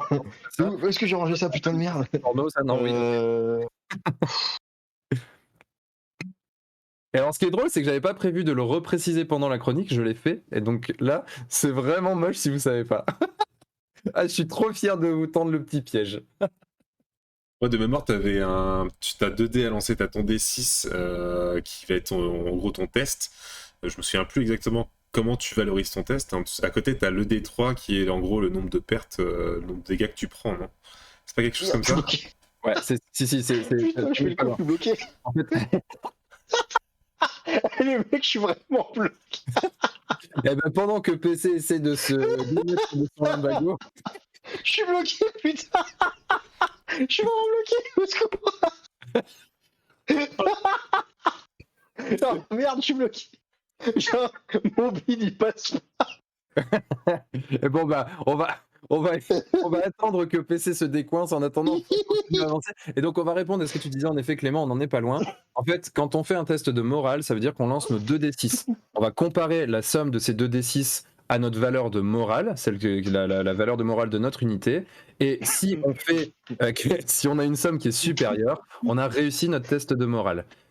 Si toutefois on passe à un test de panique, là le test de panique c'est là qu'on va lancer le D3 en plus et ce D3 va nous indiquer le nombre de blessures qu'on va subir si toutefois on échoue à ce test de morale. Et c'est ce que j'ai renoté ici. Les tests de panique ont une vraie importance qui est vraiment énorme dans A Song of Ice and Fire parce que, encore une fois, un test de panique raté, ça peut aller jusqu'à 3 piétons, donc quasiment un rang, ou un cavalier entier qui saute. Et encore, ça, c'est sans considérer certains malus qui peuvent donner plus une perte au test de panique ou ce genre de choses. Donc vraiment, le moral est à pas négliger. Donc c'est moral raté, panique. Alors, en fait, non, c'est moral, Non. c'est un test qui est global. C'est-à-dire que tu fais ton test de morale, tu lances tes 2 dés. Oh, Ouais, et nous avons un raid de Carve Paint and Play. Eh ben écoutez, bienvenue les copains, on est en train de parler de A Song of Ice and Fire, du jeu de figurines. Restez, parce que là en plus on est en train de faire un petit quiz et vous pouvez bien évidemment participer dans le chat, ce sera super rigolo. Donc du coup oui, le test de morale c'est un test qui est général, c'est-à-dire qu'à partir du moment où tu vas lancer tes 2 dés et que tu vas le comparer à ta valeur de morale, c'est un test de morale. Merci les follow. Et ensuite, oh merci ouais. pour le follow, Céleste to French Forge 3D. Merci. Et ensuite, quand on est sur le test de panique, c'est que à ce moment-là, on va potentiellement avoir des pertes et donc on rajoute ce D3. Le test de panique, c'est un test de morale, mais pendant lequel on peut perdre des mecs. C'est typiquement ce que tu fais quand tu vas avoir subi des pertes à un combat, où les mecs ils sont en mode on est vraiment trop paniqué. Du coup, on se casse. Tu pourrais le refaire, s'il te plaît. Bah alors, du coup, je vais le teubé de service, hein, sachant qu'on a déjà fait une partie ensemble, donc c'est là où c'est grave. Encore une fois, cette technique, elle est là pour qu'on apprenne ensemble, donc aucun souci. Donc, pourquoi alors? Qu'est-ce qui différencie à quel moment tu fais un test de morale, à quel moment tu fais un test de panique? Parce que je pense que c'est là où j'arrive pas à rapprocher le. En fait, t'as des effets qui, par exemple, te demandent de faire un test de morale pour savoir si tu réussis cet effet. Du genre les cadavres, non? Non, ça fait un malus. Effets, par exemple, je sais qu'il y en a sur certains géants, sur ce genre de choses. Je me demande s'il n'y a pas le cri de guerre aussi. Tu confirmes, Mad Max? Alors, pas forcément le cri de guerre, pas tous les cris de guerre. Par contre, pour faire une analogie pour PC, chez les Lannister par exemple, les guerriers de la foi, quand le champion fait un test de morale en début de tour, ça apporte des effets. Ah putain, c'est pour ça qu'en fait, là, tu fais un test de morale. En fait, c'est juste pour savoir, ok les gars, c'est bon? Vous êtes bien dans votre tête? Oui? Ok, très bien, nous bénéficions de cet effet. Le test de panique, c'est, les gars, là, c'est la merde quand même, on vient de se faire pugner là. Ouais, on est d'accord, on rentre chez nos mères. D'accord, donc là, on rentre chez nos mères et on se barre avec notre bite et notre couteau. Donc voilà, c'est un peu la différence. Sauf si t'étais hongrégeois. Oui. Oui, là, tu as que Juste un ton couteau. Ça c'est moche. Ça c'est moche. Ok, donc du coup, on va passer à la question suivante du quiz. J'ai réussi une charge. Quel bonus cela m'apporte-t-il? C'est pas les. Ah putain, attends, quand je. Alors par contre, j'ai déjà réussi les charges contre toi en plus. Quand je sais charge. Je peux pas reroll mes attaques? C'est vrai? Oui, monsieur. Oui, On donne un monsieur. monster à cet homme. Give me a monster! Quand tu réussis une charge, en effet, tu as le droit de reroll les dés que tu veux dans tes dés d'attaque. Ceci, bien évidemment, avec certaines. Avec certaines petites conditions, par exemple, enfin en tout cas il y a des choses qui vont faire que tu vas perdre cet avantage. Typiquement, par exemple, si tu finis ta charge en étant sur certains types de terrains ou ce genre de choses, il y a des éléments qui peuvent te faire perdre tes bonus de charge, mais là en l'occurrence, il y a même des unités d'ailleurs qui te font perdre ces bonus de charge, mais là en l'occurrence, si tu as une charge qui est normale, qui arrive normalement sur une unité qui n'a rien de particulier, tu peux relancer tes dés d'attaque, tout simplement. Ouh. Ok, bon, ça, je vais. Yes. Clément, il faut que tu suives là, tu m'as pété ma blague. Ah, pardon. Putain, je suis désolé, à chaque fois que tu fais des vannes, je te les détruis en fait. C'est exactement. Donc en fait, voilà, j'ai eu la possibilité de relancer toute ou partie de mes jets d'attaque. Tu m'as loupé, tu m'as le enfin, c'est écrit plein mal. Voilà, mais du coup, en 2 temps, c'est moins drôle. Déjà que c'est pas super drôle. Alors, ensuite, prochaine question du quiz. Que signifie thundering en français fracassé? Fracassé, c'est -1 sur le jet de sauvegarde, enfin de défense adverse, non? Non, ce n'est pas ça. Oui, monsieur, il a Ah, si, raison, ça. il a raison. Ah, mais il est bon. Il Ah, est ça, je bon, m'en il est souviens. bon, il est bon. Je m'en souviens de la semaine dernière, enfin, il y a 2 semaines plus. C'est ça.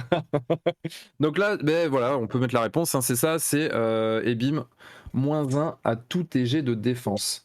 Et si t'es pas content, c'est un gros Dracarys dans ta tronche, mon gars. Mhm. En vrai, c'est hyper fort le fracassé. C'est vraiment quelque chose qui permet d'aller taper, notamment dans des unités qui sont lourdement armurées et qui sont un petit peu trop renforcées à mon goût. Donc vraiment, quand on arrive à faire du fracassé, et pour peu qu'on arrive à faire ça en prenant sur un flanc, voire même de dos, alors là, c'est YOLO, quoi, les gars. Ensuite, je sais même plus combien j'en ai fait des questions. Je crois qu'on arrive à la dernière, non, l'avant-dernière, je sais plus. Bref, on en est pas loin. Quel est l'effet singulier du terrain Baral? Ah, +1 au jet de. Non, +1 au. Attends, +1, c'est un C'est la +1. bravoure, c'est un bonus de bravoure. Ah putain, non. Ils sont bons à deux, hein. Ils sont vraiment bons, hein. C'est exactement ça. En fait, c'est parce que bah, du coup, quand t'es à côté du Baral, c'est un arbre sacré dans les terres de Westeros. Et donc du coup, ça t'apporte un joli +1 à tes tests de morale. En plus, si je dis pas de bêtises, et là j'étais moins sûr de moi, mais il me semble que c'est à longue portée autour du Baral, donc c'est quand même assez loin. Et comme dit la chanson, auprès de mon arbre, je vivais heureux. À longue Oh, protection, c'est beau. exactement. Je chiale. Oh, c'est beau. Bah oui, non, mais c'est un poète. Hein. Alors, combien peut-on inclure d'unités neutres dans notre armée? Aucune idée. 50%. Alors, du coup, j'ai envie de dire 50%, bonne réponse, sauf. Bah, parce que là, t'as trouvé, donc il faut bien que tu trouves la petite subtilité. Alors, je lise plus vers le bas parce que clairement, je coince. Au bout d'un moment, je te jure. T'as pas une petite, on va dire, une situation où tu peux en avoir plus. 50%.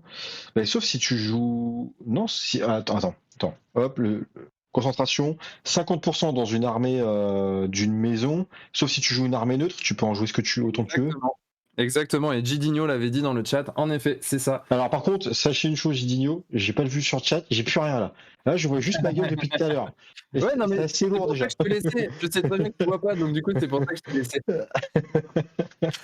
Donc du coup, en effet, tu peux mettre la réponse, Clément, c'est bien ça, c'est la moitié, donc 20 points dans une partie classique à 40 points. Mais si tu joues full neutre, ça fonctionne en fait, tu peux tout prendre. Mais bon, t'es pas un de Bolton de il a fait moins de rôle pour PC parce qu'il voit pas. Ok, donc là, on peut passer à là, cette fois-ci, je crois que c'est la dernière question. Là, c'est la vraie dernière. C'est la vraie dernière. Et là, ça va être rigolo, parce que là, vous êtes censé le savoir. Combien de cartes différentes possède-t-on dans son deck de cartes tactiques en début de partie? 14. Non. Je dis 14. Non. Attends. Si. Non, attends. Ton cum, il en a 6. Ton cum, putain. Ton cum, il en a 6, t'as vu? Non, attends. Moi, j'ai vu la réponse dans le chat, du coup, je dis plus. Toi, tu peux pas. Ah oui, moi, je parle le chat. Je parle le chat dans le vieux. Bah, du coup, c'est combien? L'autre, il est mort. Manox dit putain, mais c'est beau. Ça me fait marrer parce que c'est la dernière slide que j'ai présentée avant le quiz. Putain. Bah, vas-y là, j'en ai marre. Plus que Mais moi, ton raisonnement, pousse-le au bout. Ton raisonnement était pas mauvais. Il y en a 6. Bon, ton raisonnement, c'est de la merde. Mais voilà, mais c'est pas grave. Non, mais attends, non, c'est pas grave. Non, attends, parce qu'après. Donc, attends, bouge pas. Les cartes tactiques. Ouais. Les cartes tactiques, c'est pas les cartes du mec. Mais, ça compte pas dedans, on est d'accord? Si, ok. Donc, 12, on a 12. Si, on a 12 parce que t'as 2 mecs, donc 12. Non, les cartes tactiques, c'est celles de ton général. T'as Mad Max qui est en train de sombrer progressivement. Les cartes tactiques, c'est celles de ton général plus celles du deck de base de la faction. Au revoir. Bonne soirée. Du coup, tu peux mais du coup, ça fait combien? Parce que moi, j'ai pas le résultat depuis tout à l'heure. Tu peux afficher la réponse, Clément. En fait, alors, il y avait une subtilité. En fait, t'en as 10 différentes. Et c'est pour ça que j'ai bien précisé différentes. Je pensais quand même que vous auriez le 20, mais même pas. Donc il n'y avait même pas ça de la subtilité. En fait, on a 20 cartes dans le deck, mais Ouais. on en a à chaque fois en 2 exemplaires. Elles sont toutes en 2 exemplaires. Donc du coup, au final, on a 10 cartes différentes. Et ce que j'avais mis sur, parce que tu le vois pas, donc je te le dis. Donc, donc soit je vous ai bien eu, soit je passe pour un con comme c'est écrit à l'avance, mais en l'occurrence, ça va. Je vous sais bien. Voilà. En fait, tu as 10 cartes différentes. Et ça, c'est hyper important, en fait. C'est pour ça que je le fais sur cette forme de quiz. C'est parce que je sais très bien qu'après, vous vous en souviendrez. Tu as 10 cartes différentes. Ça veut dire que quand tu pioches, en fait, sauf si tu as Tyrion où tu pioches 4 cartes, habituellement, tu en pioches 3. Donc, tu en pioches. Oui, non, 3, c'est pas ça. 3, c'est comme ça. Si tu en pioches 3, bon, bah, déjà, tu as peu de chances d'avoir 2 fois la même quand même. Pour peu que, par exemple, tu prennes la zone du plateau politique qui te permet d'en piocher 2, t'en pioches 5. Donc, quand même, déjà, t'as pas mal de chances d'avoir fait pas mal de possibilités de ton deck.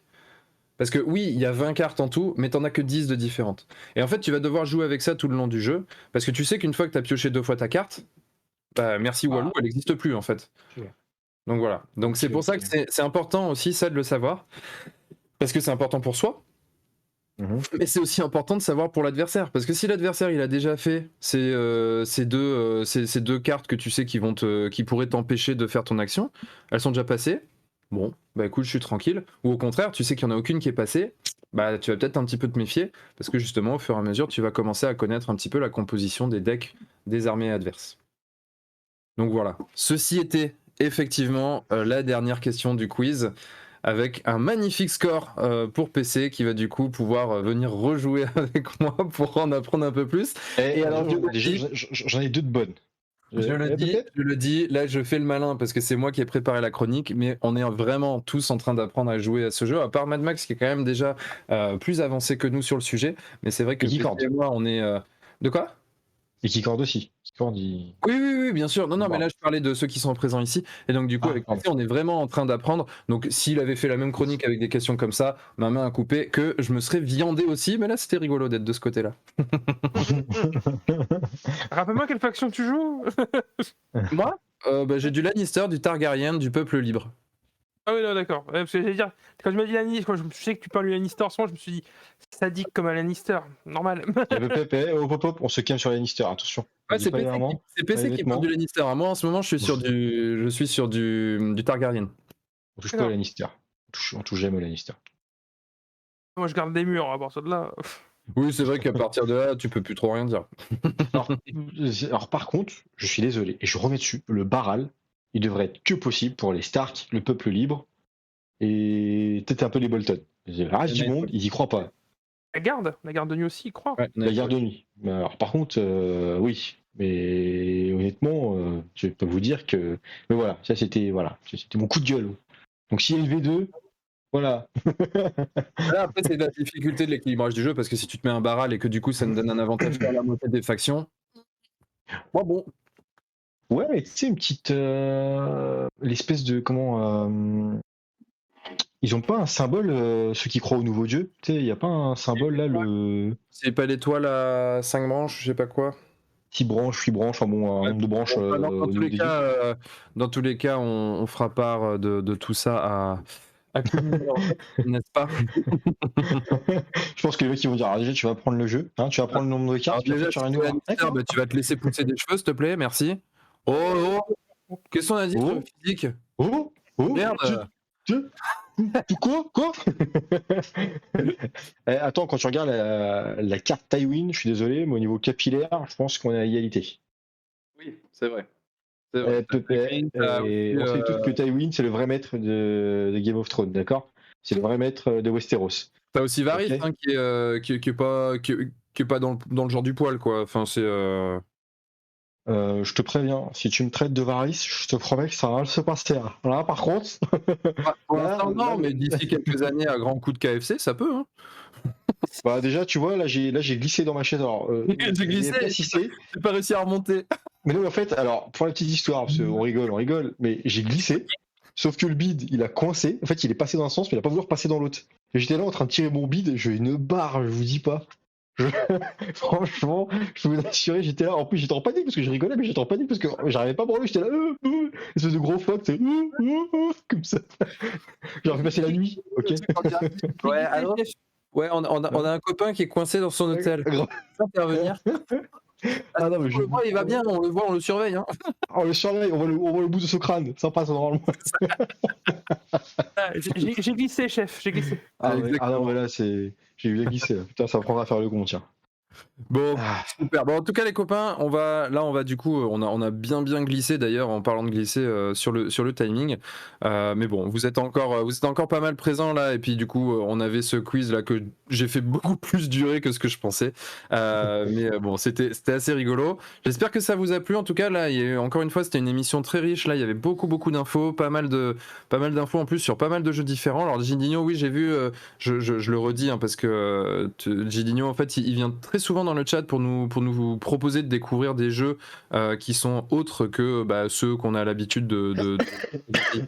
Donc pour l'instant, on n'a personne qui nous a vraiment présenté Malifaux. J'ai jamais eu l'occasion d'y jouer, mais c'est vrai que j'en doute pas. Le jeu a l'air d'être très bon, tout simplement parce que tous ceux qui y ont joué me l'ont dit. Voilà, concrètement, tous ceux qui ont joué à Malifaux, ils m'ont tous dit que c'était très cool. Donc bon, voilà. Après, ça veut pas dire que ça nous plairait, mais en tout cas, on sent que Mad Max c'est pas du même avis. Bah écoute, pourquoi pas, ça pourrait faire l'objet d'une prochaine chronique, parce que c'est vrai que souvent on présente les jeux qu'on apprécie, on présente pourquoi on les apprécie. Ça peut être aussi pourquoi on n'apprécie pas tel ou tel jeu, parce que on a le droit de ne pas. Faut que j'essaie la V3. Ouais, ok. Bah écoute, pourquoi pas, dans une prochaine chronique. En tout cas, Gidinho, on a bien le message, et si on a l'occasion de jouer, on t'en fera part. Les copains, comme d'habitude, on arrive à la fin de ce live. Donc, du coup, on va vous demander si vous avez un petit mot de la fin. Alors, je vais épargner notre chat geek parce qu'il n'a pas encore l'habitude de l'exercice. Mais on va commencer par quelqu'un qui a plus l'habitude. Et il sait de qui je parle, hein, PC. Monster. C'est mon mot de la fin. Il est vilain. Clément, ton mot de la fin? Parce que moi, je vais rester là-dessus. Hein. Pas plus. Le mot de la fin, c'est un que je fais souvent en ce moment. Restez un peu, on va faire un petit raid juste après. Yes. Et là, j'en ai trouvé un qui fait de la peinture sur du Assoif. Donc, ça, on reste dans le même thème. On glisse tout doucement vers quelque... Exactement. Je finirai pas cette phrase. Mad Max, ton mot de la fin? Le mot de la fin, ce sera Frostgrave. Oh, il nous met l'eau à la bouche, ce coquin. C'est ça tease. Tant que c'est l'eau. Jean-Michel Humour. Bon, donc les copains, merci de nous avoir suivis encore ce soir, c'était très cool, j'espère que ça vous a plu. Comme d'habitude, n'hésitez pas à nous faire vos retours, parce qu'à vous faire nos retours, ça ne veut absolument rien dire dans ce sens-là. Faites-nous vos retours, on prend toujours bien évidemment pour améliorer tout ça, pour voir ce qui vous plaît, ce qui vous plaît pas.